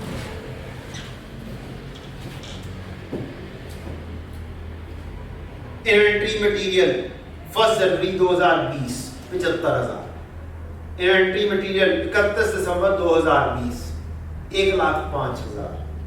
Purchase of direct material during the year 4,10,000। Return outward during the year, हाँ रिटर्न आउटवर्ड की एंट्री तो हमने की नहीं है। उप्स, रिटर्न आउटवर्ड की एंट्री क्या होती है? और यार रिटर्न आउटवर्ड की एंट्री तो हमने रूटीन में सीखी हुई है, जी वो पहले सिखा दी हुई है। रिटर्न की तो एंट्री मैंने जी सर। क्या होती है जी? Purchase return. Purchase return. Return outward क्या है? परचेज रिटर्न है। सप्लायर को डेबिट करो और इन्वेंट्री को क्या करो? क्रेडिट कर लो। अगर परपेचुअल सिस्टम में चल रही है तो इन्वेंट्री करेंगे, जी सर। परचेज नहीं करेंगे, इन्वेंट्री करेंगे। तो यहाँ पर क्या आ जाएगी? यहाँ पर आ जाएगी ना पेएबल या कैश डेबिट और material credit. What the point? तो जहां पर भी ये वाली चीज वापस हो सकती है, बस जो चीज मटेरियल खरीद रहे हैं बस इसी के वापस जाना और कैसे जाना, लेबर रोड की जाना कोई नहीं। ठीक है, तो यहां पर मैंने लिखा क्वेश्चन पूछा है calculate the cost of material available for consumption. Available for use या अवेलेबल फॉर कंजम्पशन एक ही चीज है। आपको दो चीजें बताई थी, ओपनिंग प्लस परचेजेस। अब परचेजेस में नेट लिख लें काइंडली, बस इतनी सी रिक्वेस्ट है, माइनस परचेज रिटर्न लिख लें या सिर्फ नेट लिख दें। ये चीज है जो चीज पहले बताई है वही क्या था क्वेश्चन। ओपनिंग कितना 75 प्लस परचेजेस कितनी 410 minus purchase return 20, net purchases 390 की होगी। टोटल आप कर लें, आपकी वैल्यू आ जाएगी। बात क्लियर है? Opening 75 plus 410 minus 4 minus 20। अगला 34 नंबर है। The following data relates to Sequence Limited, who is in process of preparing manufacturing account. Inventory opening this data वही है। Calculate the cost of material consumed. बेटा जी ये जो होता है ना, ये मटेरियल कंज्यूम हो रहा है। क्या हो रहा है? Material consume. और इसके अंदर इनडायरेक्ट मटेरियल को शामिल नहीं किया गया। क्या किया गया? Material consume. ये जो इधर जा रहा है ये क्या है? Material consume. क्या चीज है? Material consume. अब दो तरीके हैं, स्टेटमेंट फॉर्म में रट्टा लगा दो या टी काउंट बना दो, आपके ऊपर है। आपने तो एमसीक्यू टिक करनी है या आपने तो वैल्यू लिखनी है, दो चीजें हैं, आपके ऊपर डिपेंड करता है। टी काउंट बनाओ या स्टेटमेंट फॉर्म में रट्टा लगाओ। Opening stock plus purchases plus purchase return minus closing stock is equal to consume. ठीक है जी। दूसरा तरीका था opening stock plus purchases net purchases, net okay, minus closing stock is equal to used या फिर कंज्यूम्ड। पहले यहां पर देखते हैं क्या निकलता है या नहीं निकलता। ओपनिंग 75, परचेजेस कितनी है जी? परचेजेस 410, परचेज रिटर्न 20 की। ठीक है, यहां पर भी नेट किया जा सकता है। 410 को नेट करके 410 माइनस 20 कर दो तो क्या हो जाएगा? जरूर इसका वो उसके अंदर चक्कर में पड़ना है। 390 क्लोजिंग 1,05,105। क्या बैलेंसिंग निकलता है? 75 जमा 390 माइनस 105। 75 जमा 390 opening plus purchases minus closing is equal to consume. Balancing ये आ जाएगा। ये क्या आ जाएगा? बैलेंसिंग आ जाएगी बच्चों। कितना कैलकुलेटर निकालना बच्चे? हद हो गई। कैलकुलेटर एक पढ़ने आते हैं और ऊपर से कैलकुलेटर भी रखते हैं। आप लोग भी कैलकुलेटर ओपन करो ना बच्चों, कमाल करते हो। एमसीक्यू भी सामने रखो, कैलकुलेटर भी ओपन करो। ये क्या बात हुई, बस टीचर ने काम करना है, ऐसे तो नहीं होता ना। अब कैलकुलेटर फोर्थ हो जाना है, अगली बात मुझे पता।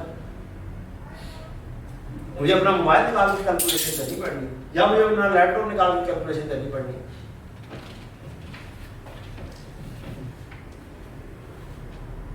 हो गया वर्क। अगर ऐसी चीज होगी और पेपर में जाएगा काम, तो फिर तो काम यही होगा ना। अच्छा अगला MCQ. The following data relates to Sequence Limited, who is in process of preparing manufacturing account for the year ended. Requirement and pay. Calculate the prime cost. Prime cost क्या होती है? Direct material used. इधर से होके used आया. Plus direct labor used. Plus direct expenses. Plus factory overhead absorbed. हाँ, अगर आपके क्वेश्चन के अंदर एब्जॉर्ब की कहानी नहीं दी हुई तो जस्ट फैक्ट्री ओवरहेड जितने भी हैं वो ले लेंगे। ठीक है क्या? अगर एब्जॉर्ब की कहानी नहीं दी हुई तो वो ले लेंगे, अगर एब्जॉर्ब की कहानी दी है फिर एब्जॉर्ब लेंगे। अगर एब्जॉर्ब की कहानी नहीं दी, एक्चुअल दिया हुआ तो फिर एक्चुअल ले लो। प्राइम यहां तक प्राइम कॉस्ट है, sorry that material direct labour direct expenses. FO ने कहानी प्राइम कॉस्ट के अंदर प्राइम कॉस्ट में कहानी नहीं है, प्राइम कॉस्ट पूछी है। चले देखते हैं प्राइम कॉस्ट में क्या पूछा है। ऐसे आते हैं ना क्वेश्चन प्राइम कॉस्ट टाइप के कि ये क्या चीज है, ये प्राइम कॉस्ट कैलकुलेट कर दो, ये वैल्यू कर दो। प्राइम कॉस्ट क्या होती है, किस किस से मिलकर बनती है, इस किस्म के क्वेश्चन आते होंगे।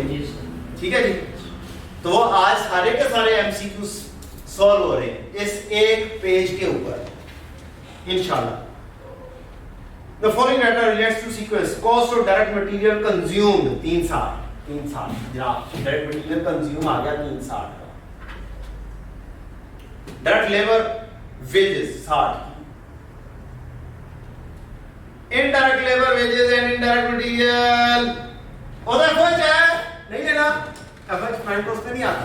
oops next depreciation 80% relates to production, होती रहे डेप्रिसिएशन है, एफओएच नहीं आना।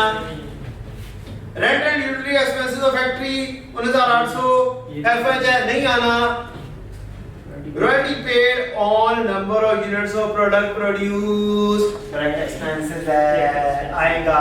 पहले बोल चुका हूं, रॉयल्टी को बोलते होते हैं अक्सर। बस 360 में 60, 420 में 12, 432 का निकलना।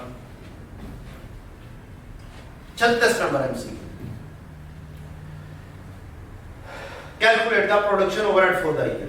ऊपर सारी कहानी जो दी हुई है वही वाली दी हुई है। प्रोडक्शन ओवरहेड, अब आपको एब्जॉर्ब की कहानी नहीं दी हुई कि एब्जॉर्ब कितने हैं। आपको अगर देगा ना चांसेस है तो वो फैक्ट्री ओवरहेड पूरी लिस्ट में से चुनना आपने करने होंगे। एफओएच, तो फिर एफओएच कौन कौन से हैं? इनडायरेक्ट लेबर और इनडायरेक्ट मटेरियल 12,500, 12.5 और डेप्रिसिएशन भी होगी sir. Depreciation 80% relates to production, जी सर। तो फिर प्रोडक्शन वाले ही प्रोडक्शन ओवरहेड होगा। तो 12 डेप्रिसिएशन 24,000 है तो 24,000 का 80% हमारे से रिलेट करेगा 1920 इक्वल टू 19.2। मैं 1000 पे लिख रहा हूँ, रुपीस 1000 पे लिख रहा हूँ बच्चों, ठीक है। Rent and utility expenses of factory, yes 19.8 ये भी आ जाएगा। रेंट, रॉयल्टी पेड ना, आपकी मेहरबानी, royalty paid on number of units of product produced, ये तो जनाब क्या था, डायरेक्ट एक्सपेंस था रॉयल्टी, तो ये यहाँ पे नहीं आएगा काइंडली। तो ये आपका क्या हो गया, ये आपके टोटल के टोटल एफओएच हो गए। यस तो आपका 36 नंबर की एमसीक्यू इस तरीके से होता है। अगली चीज, the following data relates to sequence who is in process of preparing, ठीक है जनाब। रिक्वायरमेंट क्या है, एंड पर पढ़ें। Calculate the total manufacturing cost for the year, total manufacturing cost for the year, उसके अंदर क्या क्या कुछ आना है। मैंने यहां पर एक चीज बोल रही थी, that material, that labour, that expenses equal to prime cost, और मैन्युफैक्चरिंग ओवरहेड भी इस पे शामिल कर लो तो क्या बन जाएगा, फैक्ट्री कॉस्ट या मैन्युफैक्चरिंग कॉस्ट बन जाएगा 12.5 19.8 ये एफओएच है कितने हुए क्वेश्चंस तो पॉइंट्स में कर देने बेटा 12 आपकी ये वाले खर्चे एफओएच के खर्चे और आपकी ये प्राइम कॉस्ट ये सारी इकट्ठी कर देंगे तो क्या हो जाएगा टोटल मैन्युफैक्चरिंग कॉस्ट बन जाएगी 38 नंबर एमसीक्यू अब एक ही क्वेश्चन है उससे पता नहीं कितने किस्म के क्वेश्चन बने हुए हैं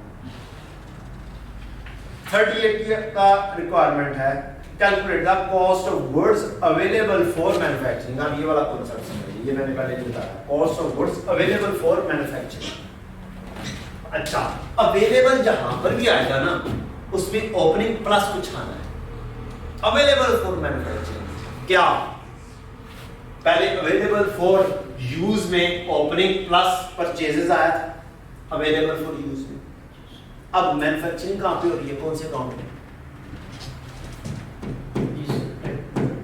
तो फिर अवेलेबल फॉर मैन्युफैक्चरिंग क्या होगा इसमें क्या आएगा ओपनिंग प्लस ये खाली खर्चे ये क्या बनेगा अवेलेबल फॉर मैन्युफैक्चरिंग ये मैन्युफैक्चरिंग कॉस्ट है उसमें क्या चीज ऐड करनी ओपनिंग ये क्या हो जाएगा अवेलेबल फॉर मैन्युफैक्चरिंग तो अवेलेबल जहां पर भी आए उसमें ओपनिंग प्लस या परचेज आ रही होगी नेट या ओपनिंग प्लस पर मैन्युफैक्चरिंग के खर्चे आ रहे होंगे अगर क्या लेना है अवेलेबल फॉर मैन्युफैक्चर लेना है तो इसमें कैसे क्वेश्चन है 38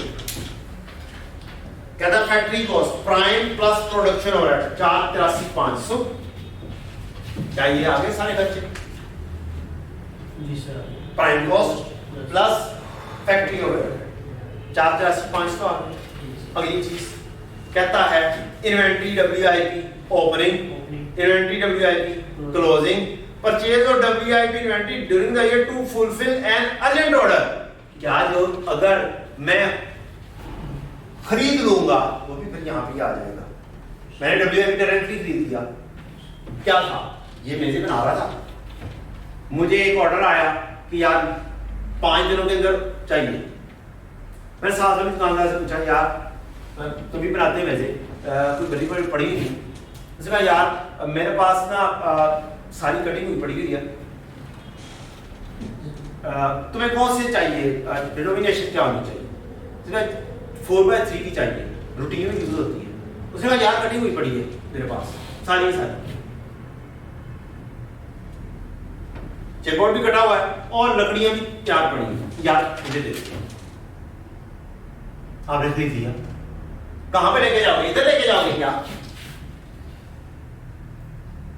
कहां पे लेके जाओगे इधर लेके जाओगे इधर लेके जाओगे या इधर ले आओगे डायरेक्ट इधर आ जाएगा ये डब्ल्यूआईपी डेबिट कैश क्रेडिट एक हिसाब से डायरेक्ट एक्सपेंसेस हो गया ये क्या हो गया एक हिसाब से डायरेक्ट एक्सपेंस यहां पे आ गया कि मैंने अंडर प्रोसेस है ही एक चीज खरीद ली तो वो कहां पे आ जाएगी यहां पर जो अंडर प्रोसेस है वो चीज खरीदी तो फिर अब ओपनिंग मेरे पास कितना है डब्ल्यूआईपी का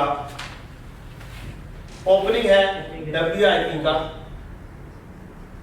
40 साल क्लोजिंग नहीं उठाना क्लोजिंग नहीं एक परचेज की है मैंने 30 की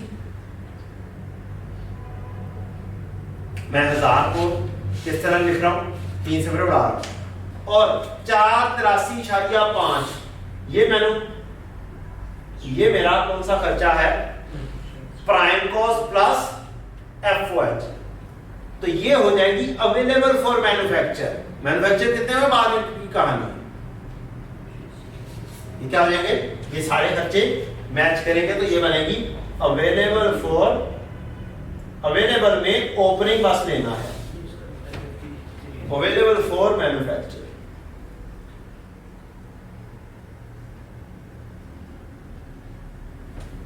ये होगी आपकी कहानी अवेलेबल की अच्छा जी नेक्स्ट है बच्चों 39 उसमें रिक्वायरमेंट है cost of goods manufactured.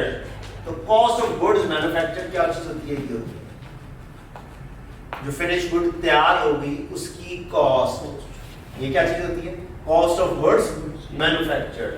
Cost of goods manufactured ये दो जगहों से आ सकती है, ये इधर भी है और इधर भी है। ये डिपेंड करता है, अगर आपको इस लेजर की चीजें दे देगा तो यहां से बैलेंसिंग बनेगा, कॉस्ट ऑफ गुड्स मैन्युफैक्चर्ड बना रहा हूं।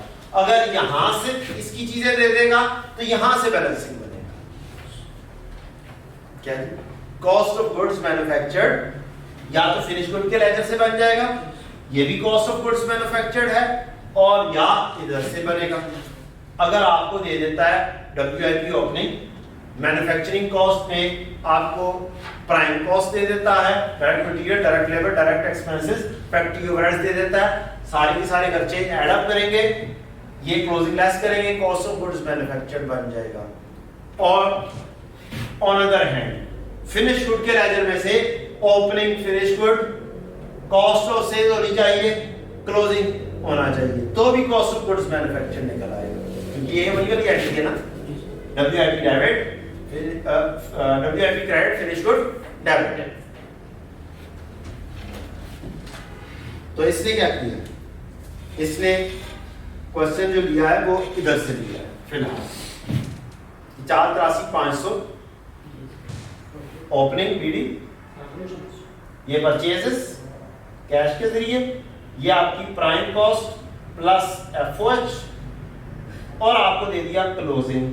क्लोजिंग कितना दिया जनाब? 35 का। तो बैलेंसिंग क्या आ जाएगी? आपकी कॉस्ट ऑफ गुड्स मैन्युफैक्चर्ड आ जाएगी। ठीक हो गया बच्चों?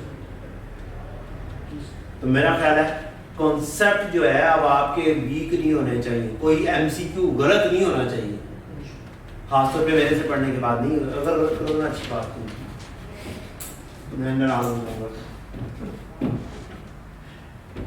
अच्छा जी, दूसरी चीज ही इससे अगर आप क्वेश्चन पढ़े, cost of goods available for sale. Sale होनी कहां से? कौन से लेजर से? सेल्स कौन से लेजर से होनी है?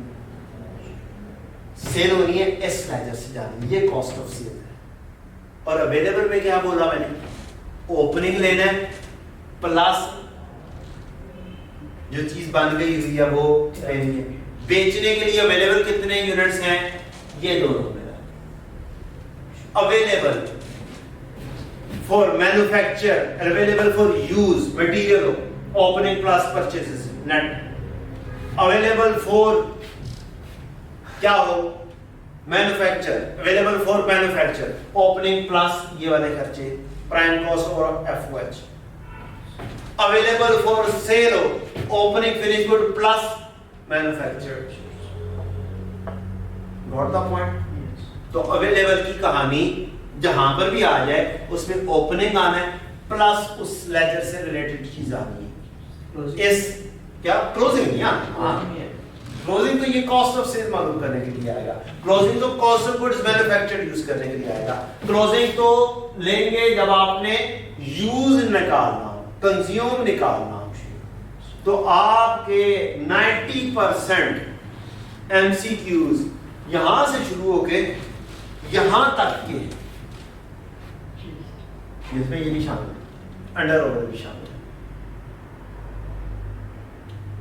ठीक है जी, आगे बढ़े। Available for cell, available for cell के लिए आ गया तो ये वाला लेंगे। कौन सी चीज? बस ये दो चीजें लेंगे। कौन सी? Opening plus produced, cost of goods manufactured, या जो इधर से इधर आया। अब आपको डाटा ये वाला वर्कआउट करने के लिए ये वाला सारा डाटा भी तो दिया जा सकता है। एग्जामिनर्स को ऐसे वो नहीं लेना आपने, इजी नहीं लेना। एग्जामिनर इजी है भी और नहीं भी, दोनों तरह से आएगा। आपको बेटा जी सिर्फ और सिर्फ असाइनमेंट्स में आसान क्वेश्चन नजर आएंगे। जितनी असाइनमेंट्स होंगी आपको क्या मिलेंगे? कोई एग्जाम में अगर कोई बता सकता है, कोई मेरा स्टूडेंट आके मुझे बता सकता है, तो याद सिर्फ आसान क्वेश्चन रख सकता है, मुश्किल क्वेश्चन नहीं याद रख सकता। कौन क्या याद रख सकता है? हाँ जनाब आया था कि मैन्युफैक्चरिंग और एडमिशन से 3 क्वेश्चन आए थे, ठीक है। फिर फाइनल काउंट में से एक बड़ा क्वेश्चन आया था, उसमें पता नहीं कौन कौन सी एडजस्टमेंट्स थी। फिर आपको मिलेगा एक्रूअल में से 3 सवाल आए थे, ठीक। हाँ एक था कि प्राइम कॉस्ट क्या होती है, direct material plus direct labour plus direct expenses, एक क्वेश्चन ये था। तो ये आसान वाला क्वेश्चन तो आपको पता चल जाएगा, मार्केट में आ जाएगा, स्टूडेंट ने आगे बता दिया, दूसरे स्टूडेंट से फिर गया वही असाइनमेंट्स में भी कॉपी हो गया। बाकी जो बड़ा क्वेश्चन है, जो मुश्किल क्वेश्चन है, जिसके अंदर वैल्यूज दी हुई हैं, पेज बाहर तो लेके आ नहीं सकते, दिमाग में इतना रख नहीं सकते, तो फिर क्या होगा? फिर कॉन्सेप्ट अप्लाई करोगे पेपर में। ये नहीं करोगे आप कि जनाब कि मैं फलानी असाइनमेंट कर लूं, फलाना काम कर लूं। बेटा काइंडली अभी से इस चीज से जान छुड़ा लो, ये सिर्फ यहाँ के लिए है, आगे कोई असाइनमेंट नहीं चली, कोई कुछ नहीं चढ़ना। कोई वसीम अकरम से पढ़ा हुआ सिर्फ वसीम अकरम अगर कॉन्सेप्ट दे रहा है वो तुम्हारे काम आएंगे, अगर रट्टे लगवा रहा है काम नहीं आता। तो मेरी आदत कॉन्सेप्ट देने की, मेरी कोशिश कॉन्सेप्ट की है। मुझे पता है स्टार्ट में आप लोग बोर हो रहे थे कि ये क्या शुरू हो गया है, वहां से लेके शुरू हो गया और यहां तक चला गया है, मैं क्या करता रहा हूं, मैं लगा रहा हूं, बोर होते रहो। उसका इफेक्ट क्या पता चला? सारी कहानी समझाई तो फिर पता बाद में चलना है आपको कि कहानी कहां से कैसे कैसे होती है, कौन कौन सी चीज कैसे कैसे इस्तेमाल करनी है। स्टार्ट में बच्चे को ये फीलिंग होती है कि सर ये पता नहीं क्या है, ये पता नहीं कैसे है। आई एम डैम श्योर कि किसी ने भी इस तरीके से नहीं करवाया होगा आपको। आई एम डैम श्योर जिससे भी करवाया होगा आपको एक स्टेटमेंट फॉर्म में उठाया होगा, रट्टे लगाना शुरू कराया होगा, ये इसके बराबर है, ये इसके बराबर है, ये इसके बराबर है। मैं भी पढ़ाता रहा हूं, मैं भी देखता रहा हूं कौन कैसे पढ़ा रहा है, मुझे भी पता है, ठीक है। तो मेरी आदत है कि मैं कॉस्ट काउंटिंग में भी ऐसे पढ़ाता हूं, क्योंकि ये पूरा प्रोसेस मैन्युफैक्चरिंग आपके पास छोटा सा बच्चा है, आगे जाके बड़ा हो जाना है। कॉन्सेप्ट अगर नहीं करवाओगे बच्चों को तो कॉन्सेप्ट सही नहीं होगा, जब कॉन्सेप्ट सही नहीं होगा तो फिर अगली चीजें सही नहीं होगी, फिर आगे नहीं बढ़ सकते, फिर रट्टा रट्टा और रट्टा ही रहना। ये सारी की सारी एंट्रीज जो आपको लिखवाई हैं, ये सारी की सारी एंट्रीज आगे जाके कॉस्ट काउंटिंग में मौजूद है। पूरा एक चैप्टर है इसके ऊपर, एक चैप्टर क्या 2-3 चैप्टर्स के अंदर ये चीज इस्तेमाल होगी। इन्वेंटरी का पूरा चैप्टर है आगे जाके, तो काइंडली कॉन्सेप्ट के ऊपर फोकस करें। हाँ जहां की जरूरत है एमसीक्यूज, आगे जरूरत एमसीक्यूज की नहीं होगी, आगे ये पूरे प्रोसेस की जरूरत होगी, ठीक है। चलिए आगे एमसीक्यू की जरूरत नहीं है, हमें यहां पर एमसीक्यू की जरूरत है, लेकिन यहां पर भी हमें कॉन्सेप्ट के साथ चलना है। मैंने आपको बता दिया अवेलेबल यहां पर आ जाए, मटेरियल से रिलेटेड अवेलेबल फॉर यूज, तो ओपनिंग प्लस परचेजेस नेट लेनी है, ये वाली side net. Available for manufacturing, तो मैन्युफैक्चरिंग होनी है WIP, opening plus prime cost plus FOH लेने। FOH के अंदर एब्जॉर्ब दिया होगा तो एब्जॉर्ब लेने हैं, अदरवाइज दूसरे नॉर्मल FOH ले लेने हैं, ठीक है। उसके बाद अगर अवेलेबल फॉर सेल दे दिया तो फिनिश गुड्स से सेल होती है, opening plus cost of goods manufactured दे देना है। तो ये छोटी छोटी सी अवेलेबल की कहानी है। तो 3 अकाउंट 3 कॉन्सेप्ट्स अवेलेबल के हो गए आप लोगों के पास। Cost of goods sold during the year 41 number. Cost of goods manufactured है मेरे पास ये वाला 518.5 रुपीज 1000 में मैं कर रहा हूं। ओपनिंग है 60, क्लोजिंग है मेरे पास 70 और मुझसे पूछा है कि purchase of finish good during the year to fulfil an urgent order. तो परचेजेस जहां पर भी आएगी जिस चीज से रिलेटेड है उस जगह पे परचेजेस ऐसी आनी है, ए इन्वेंटरी डेबिट ते ए कैश क्रेडिट। वो यहां पे खरीदा, वो यहां पे खरीदा, वो ये चीज खरीदी हो, वो रेलेवेंट जगह पर ले ली। ये ना हो परचेजेस पढ़ो, ये तो रॉ मटेरियल है आउटलाइन, क्या लेना है नहीं पढ़ना है क्या चीज खरीदी है। अगर यहीं पर लिखा होता ना नीचे purchase of raw material during the year to fulfil an urgent order, नहीं लेना था क्योंकि वो बिकना नहीं है। अगर लिखा हो परचेज ऑफ फिनिश गुड तो मैं यहां पर आएगा मसला है, ठीक है। Finish good debit cash credit, ये परचेजेस है। कितना ले लिया जी, खरीद लिया 80 का खरीद लिया। और डेबिट क्रेडिट में करना बहुत आसान काम है, प्लस माइनस करना कदरे जरा सा मुश्किल है। खब्बा डेबिट तो सज्जा क्रेडिट, एंट्री दी एंट्री हो गई ते एमसीक्यू का एमसीक्यू हो गया, कॉन्सेप्ट का कॉन्सेप्ट हो गया। और कौन सी चीज बैलेंसिंग है, बस ये चीज पता होनी चाहिए कौन सी चीज का क्या मतलब है। वो एक बोर्ड के ऊपर है, इससे ज्यादा नहीं है। कोई हो तो बता दे, कोई चीज रह गई हो तो जो छोटी छोटी सी चीज रह गई है कि ये एक रूटीन की आइटम नहीं है, कभी कभी परचेज आती है, लेकिन अब आपके चूंकि एमसीक्यूज हैं इस वजह से यहाँ पर खास तौर पर आई हुई है। अदरवाइज बाद में यहाँ पर आती नहीं है, पूरी कॉस्ट अकाउंटिंग के अंदर आपको नजर भी नहीं आनी है हिसाब से। यहाँ पे चीज वो मैन्युफैक्चरिंग के ऊपर ही खेल रहा होगा, ठीक है।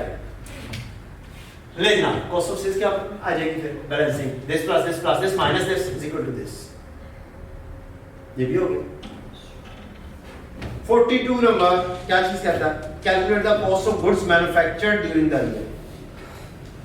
Cost of goods manufactured, prime cost दे दी, प्रोडक्शन ओवरहेड दे दिया, सेलिंग ओवरहेड दे दिया, सेलिंग ओवरहेड नहीं आता।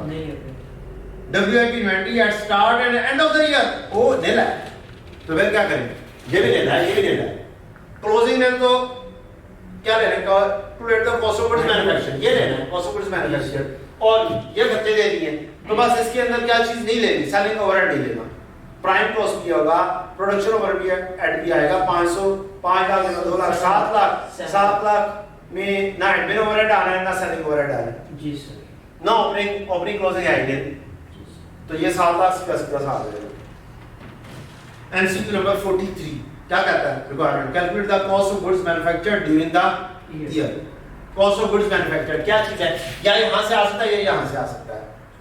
प्राइम कॉस्ट दे दी है, अगला 43 में इसमें क्या किया, 42 और 43 में क्या फर्क है, सेलिंग कमीशन है, ओवरहेड नहीं है।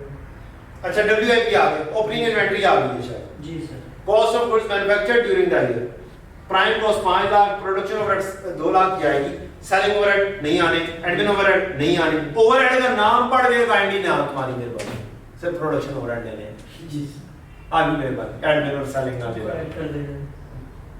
बच्चे क्या करते हैं, ओवरहेड बढ़िया तो हो गया ना पानी में बस प्रोडक्शन कर रहे हो, बस प्रोडक्शन ओवरहेड लेने हैं। प्रोडक्शन की जगह फैक्ट्री ओवरहेड लिखा जा सकता है, फैक्ट्री की जगह पे प्रोडक्शन ओवरहेड लिखा हो सकता है। तीसरा कोई ओवरहेड नहीं लेना। हाँ डिटेल आ जाएगी तो सोचना पड़ेगा कौन सा लेना है कौन सा नहीं लेना। जी सर। जो फैक्ट्री से रिलेट कर रहा होगा वो ले लोगे, जो फैक्ट्री से रिलेट नहीं करेगा वो नहीं लोगे। अच्छा जनाब, अगर सर आ जाए कि total cost of good manufacture, total cost of goods manufacture या कॉस्ट ऑफ गुड्स मैन्युफैक्चर में कोई फर्क नहीं, एक ही चीज है। टोटल हो, ये भी टोटल ही है। जी सर, लेकिन उसमें टोटल का तो कोई और चक्कर नहीं, बस ये चक्कर है। WIP inventory at start and end of the year, ओ यार स्टार्ट भी हुई है एंड भी हुई है, कोई फर्क नहीं पड़ना।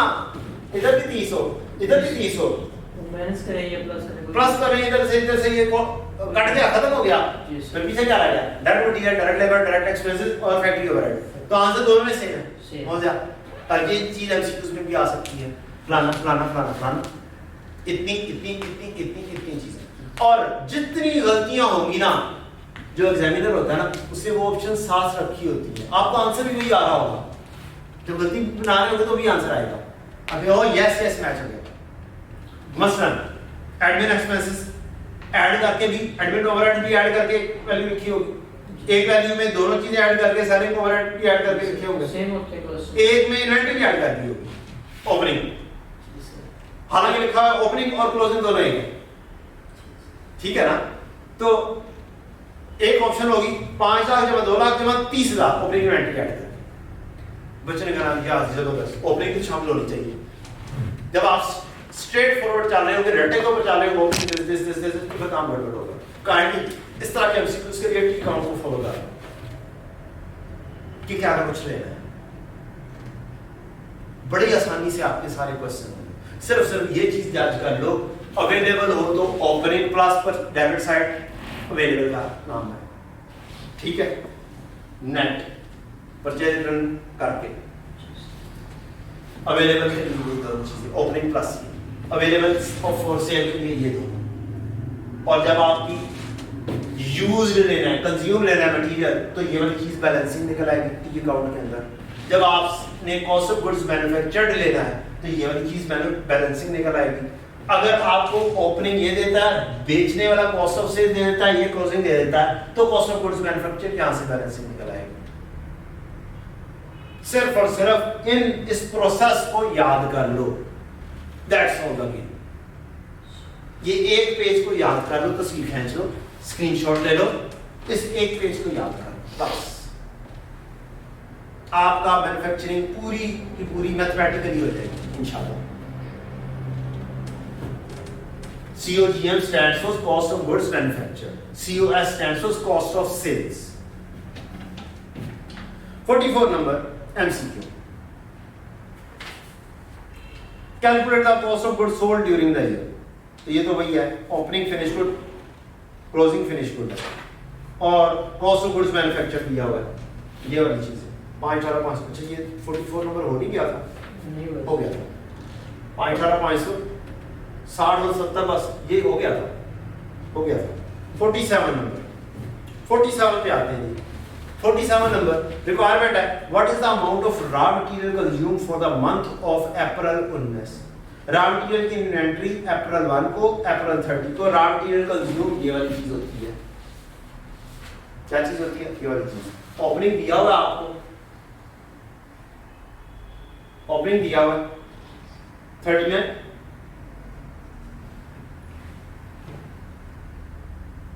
क्लोजिंग दिया हुआ 66, raw material purchase 4 lakh, 4 lakh, और डायरेक्ट लेबर खानों में दिया हुआ है, और रॉ मटेरियल को मांगा हुआ है, डायरेक्ट लेबर नहीं लेना।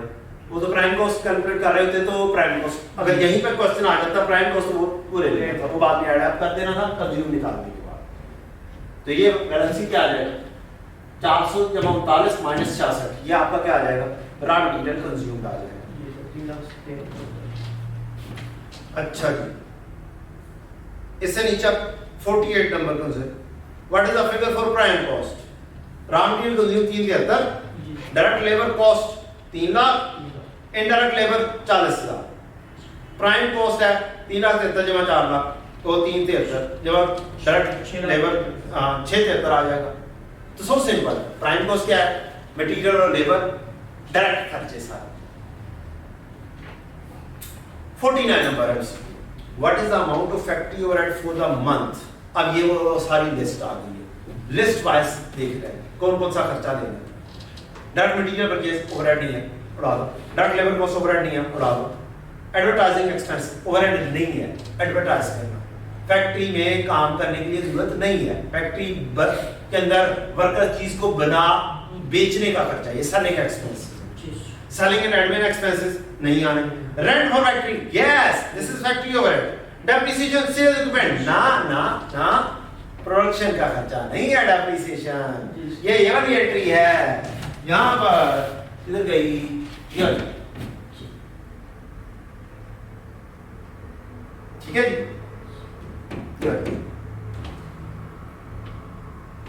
ये वाली सारे स्टार्ट में एमसीक्यूज ये वाले फलाने की एंट्री करो, फलाने की एंट्री करो, फलाने की एंट्री, फलाने। ये भी लैपटॉप खोलते हैं, उसके ऊपर से मैं पढ़ के बता देता हूं, मैंने प्रिंट नहीं लिया होगा।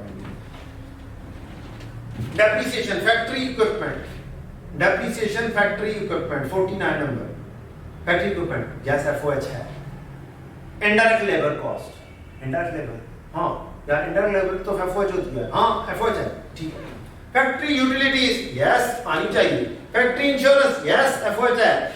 Only 60% of utility expenses, 70% of insurance expenses apply for factory. उन दोनों का 60% और 70% ले लोगे। फैक्ट्री यूटिलिटी 20 का 60% और 70% इंश्योरेंस का, ये फैक्ट्री से रिलेट करता है। The remaining amount should be charge to selling and admin expenses, तो बाकी का नहीं लेंगे। तो आप भी क्या करना है, ये टोटल करके बता देना कौन कौन सी चीज बनती है, कौन कौन सी चीज नहीं बनती। जो फैक्ट्री से रिलेट करेगी वो लेनी है, जो नहीं करते वो नहीं लेनी।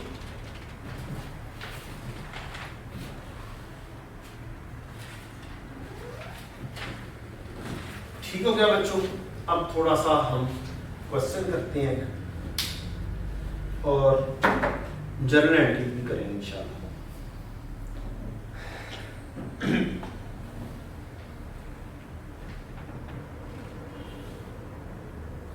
पोज होगा या पोज नहीं होगा, चलता रहेगा, बाद में कट करेंगे। कट कर दो एक दफा, कट कर दो। हाँ फिलहाल कट कर दें। अच्छा जी बच्चों, हमने कोई अच्छे खासे एमसीक्यूज कर लिए। अब जरा थ्योरेटिकल एमसीक्यूज या एंट्रीज वाले एमसीक्यूज। पहला एमसीक्यूज है जी, प्राइम कॉस्ट का मतलब क्या होता है? या आपकी मेहरबानी। Prime cost direct material, direct labour, direct expenses. अच्छा, which MCQ number 2, which of the following is correct for conversion cost? Yes, conversion cost का मैंने नहीं बताया आपको, conversion cost क्या होती है, ऐसा ही है ना। conversion cost होती है बेटा, एक है मटेरियल और इस मटेरियल को कन्वर्ट करने वाले खर्चे कौन से हैं? कन्वर्ट करने वाले खर्चे, दो खर्चे कन्वर्ट करने वाले। अगर आपकी लेबर, मैं ये चीज भूल गया, मैं मान ले चाहता हूं, अगर आपकी लेबर और इन खर्चों को इकट्ठा कर दिया जाए, मटेरियल को निकाल दिया जाए, means labour and overheads. Majorly कौन से? लेबर एंड ओवरहेड्स, ये क्या करते हैं? कन्वर्ट करते हैं आपके खर्चों। लेबर एंड ओवरहेड्स ये कन्वर्जन कॉस्ट कहलाती है, कन्वर्ट करने वाली। अच्छा, direct cost are the cost that, अब डेफिनेशन डायरेक्ट कॉस्ट, ये अब मैं डिटेल में थ्योरी पढ़ानी है, उसमें मजीद बेहतर तौर पर हो जाएगी, प्रोजेक्टर के ऊपर हम इंशाल्लाह पढ़ेंगे।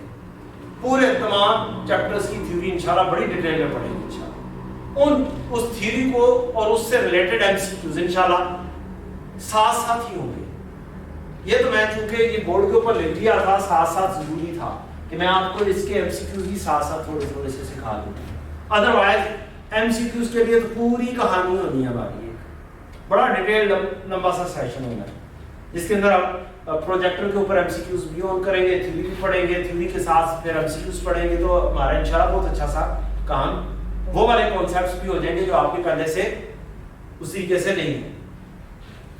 या मुझसे जो कोई पढ़ाते हुए कोई मिस हो जाएगा तो वो वहां पर कवर हो जाएगा इंशाल्लाह। तो ये इस चीज की टेंशन नहीं लेनी, ठीक है? मुझसे कोई चीज मिस होगी, ये वाली चीज मिस हो गई थी, एमसीक्यू आया तो मैंने क्या कहा, अच्छा मैं ये चीज भूल गया था। पूरे प्रोसेस के अंदर इतना बड़ा प्रोसेस डिस्कस कर दिया, इतनी एंट्रीज डिस्कस कर दी, एंट्री थी नहीं ना उसमें, एक छोटा सा कॉन्सेप्ट था कि ये क्या चीज होती है, कन्वर्जन कॉस्ट क्या होती है, वो एक छोटा सा कॉन्सेप्ट था जो मुझसे इस पूरे लंबे चौड़े प्रोसीजर में मिस हो गया। मेरा फोकस आज ज्यादा क्या था, मैंने एंट्रीज पढ़ानी था, एंट्री सिखानी है, और कुछ एमसीक्यूज मैथमेटिकली आप टी अकाउंट से कैसे वर्कआउट कर सकते हैं, ये मेरा आज का टारगेट था। तो ये तो मैंने कहा थोड़ा सा टाइम हमारे पास है, कुछ एमसीक्यूज भी कर लिए थे। एमसीक्यू नंबर 4 है, restaurant has made the following cost in a period. बेटा जब कोई बात कर देगा ना रेस्टोरेंट, या बात कर दे कोई बिजनेस लेके, फिर सोचना है रेस्टोरेंट है तो उसके लिए क्या क्या कुछ खर्चे हो सकते हैं। अब रेस्टोरेंट के लिए डायरेक्ट मटेरियल क्या होगा, टिक्का बोटी, चिकन,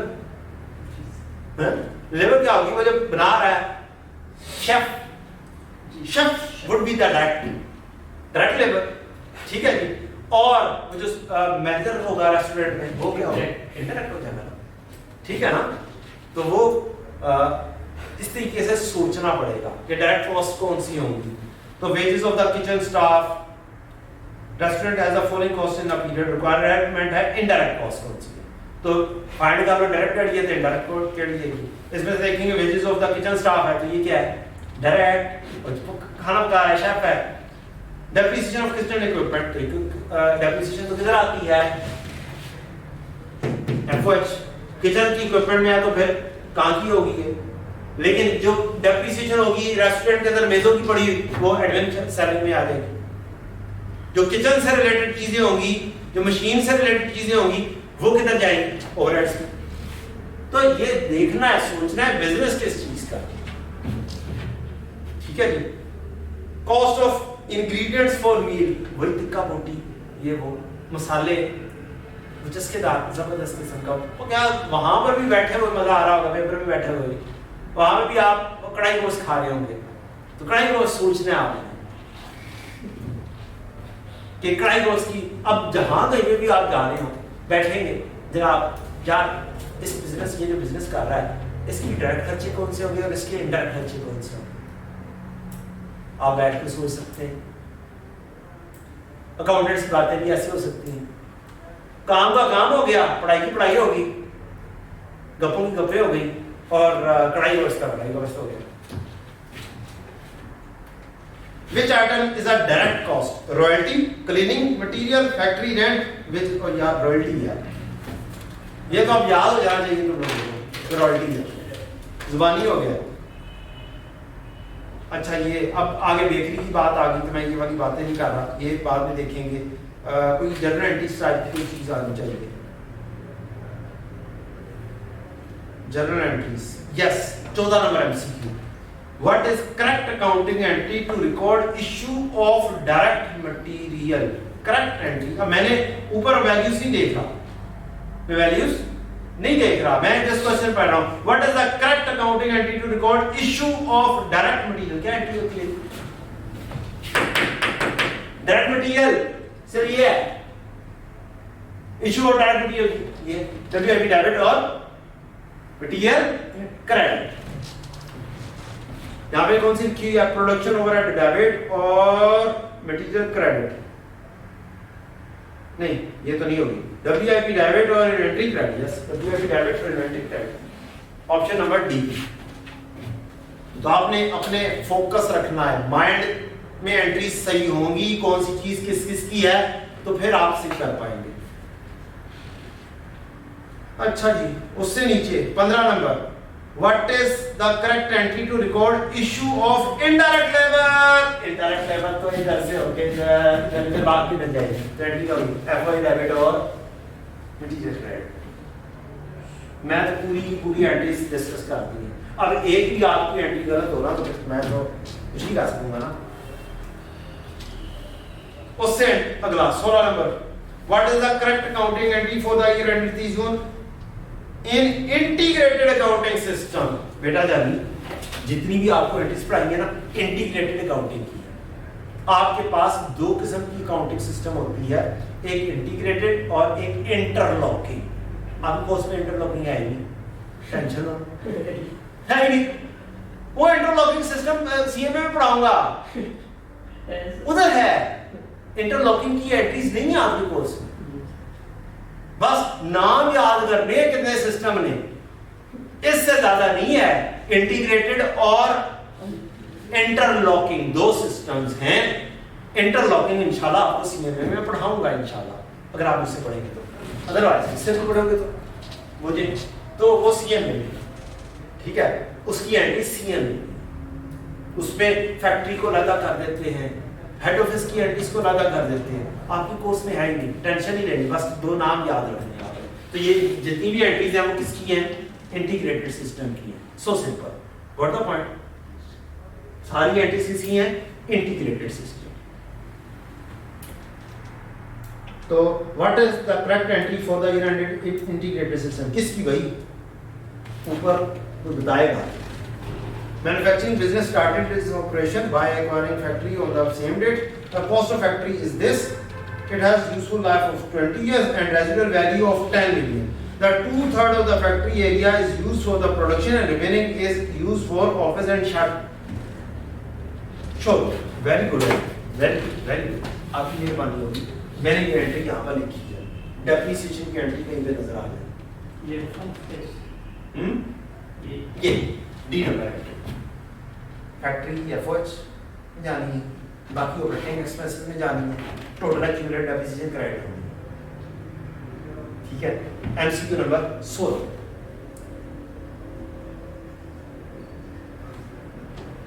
एमसीक्यू नंबर 16, एंट्री ये होगी यार, ये वाली एंट्री ही ढूंढ लो, वैल्यूज पावे ना बनना ना।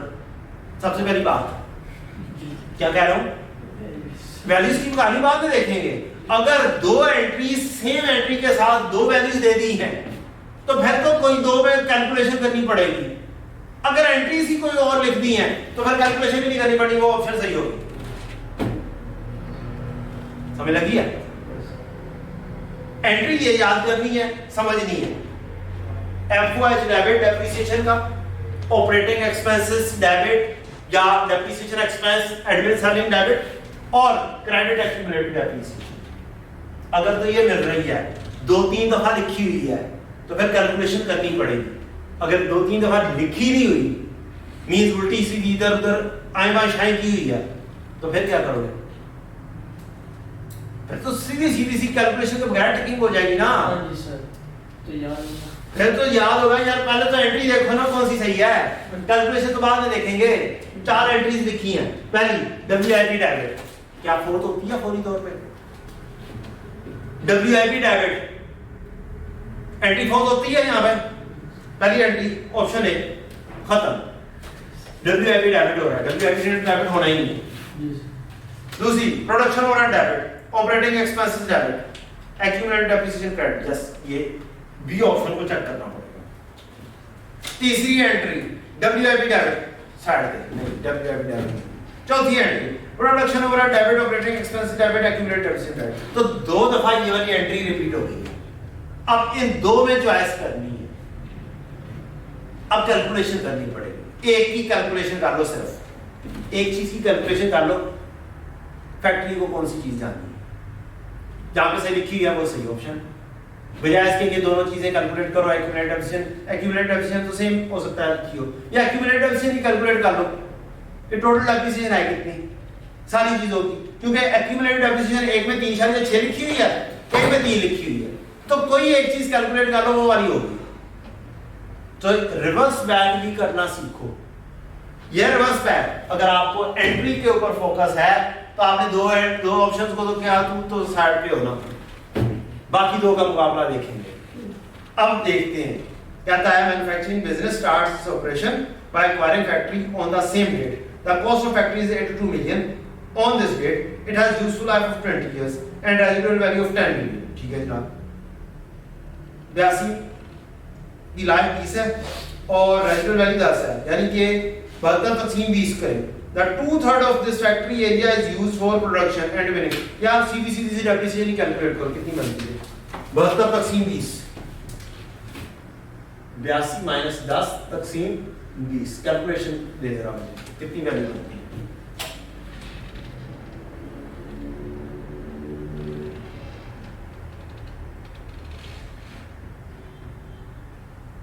और खरीदा कब है और ईयर एंड क्या है, 1 मिनट है। ईयर एंड 30 जून है, 1 सितंबर को खरीदी है। सितंबर, अक्टूबर, नवंबर, दिसंबर, जनवरी, फरवरी, मार्च, अप्रैल, मई, जून, 10 1 मिनट डेज भी कैलकुलेट कर दे ना, महीने में 10/12।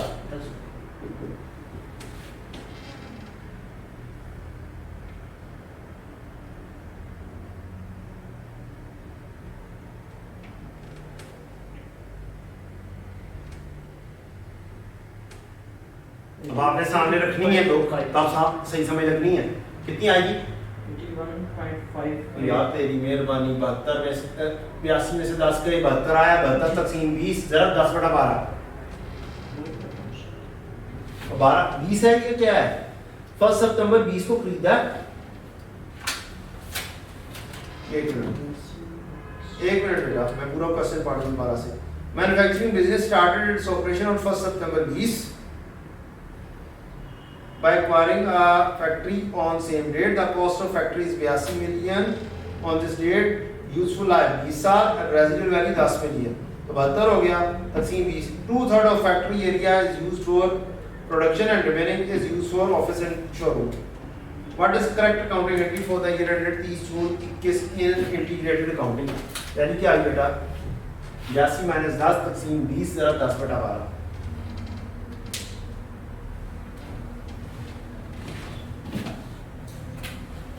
कोई हाल नहीं है यार बच्चों का वैसे। इससे अच्छा तो मैं खुद कैलकुलेट कर दूं।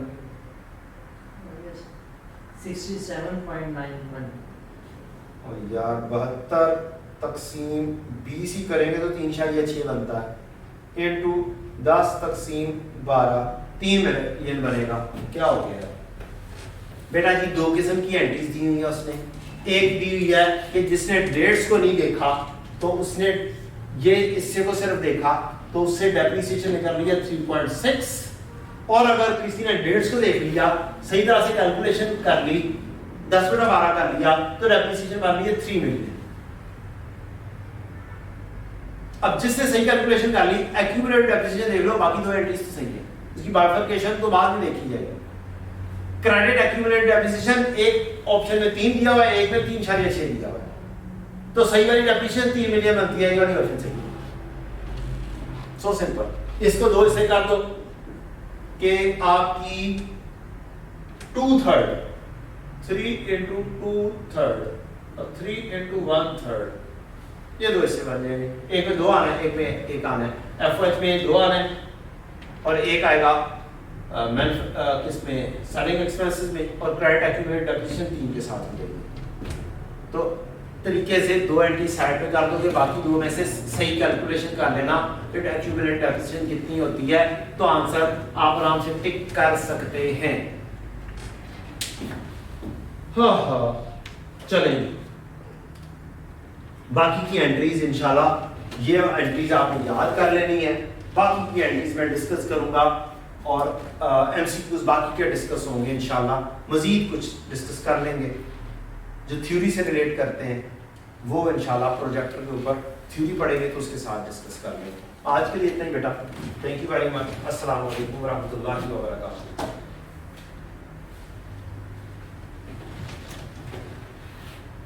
एक दफा बेटा बस फोकस कर देना ये सारा पूरा।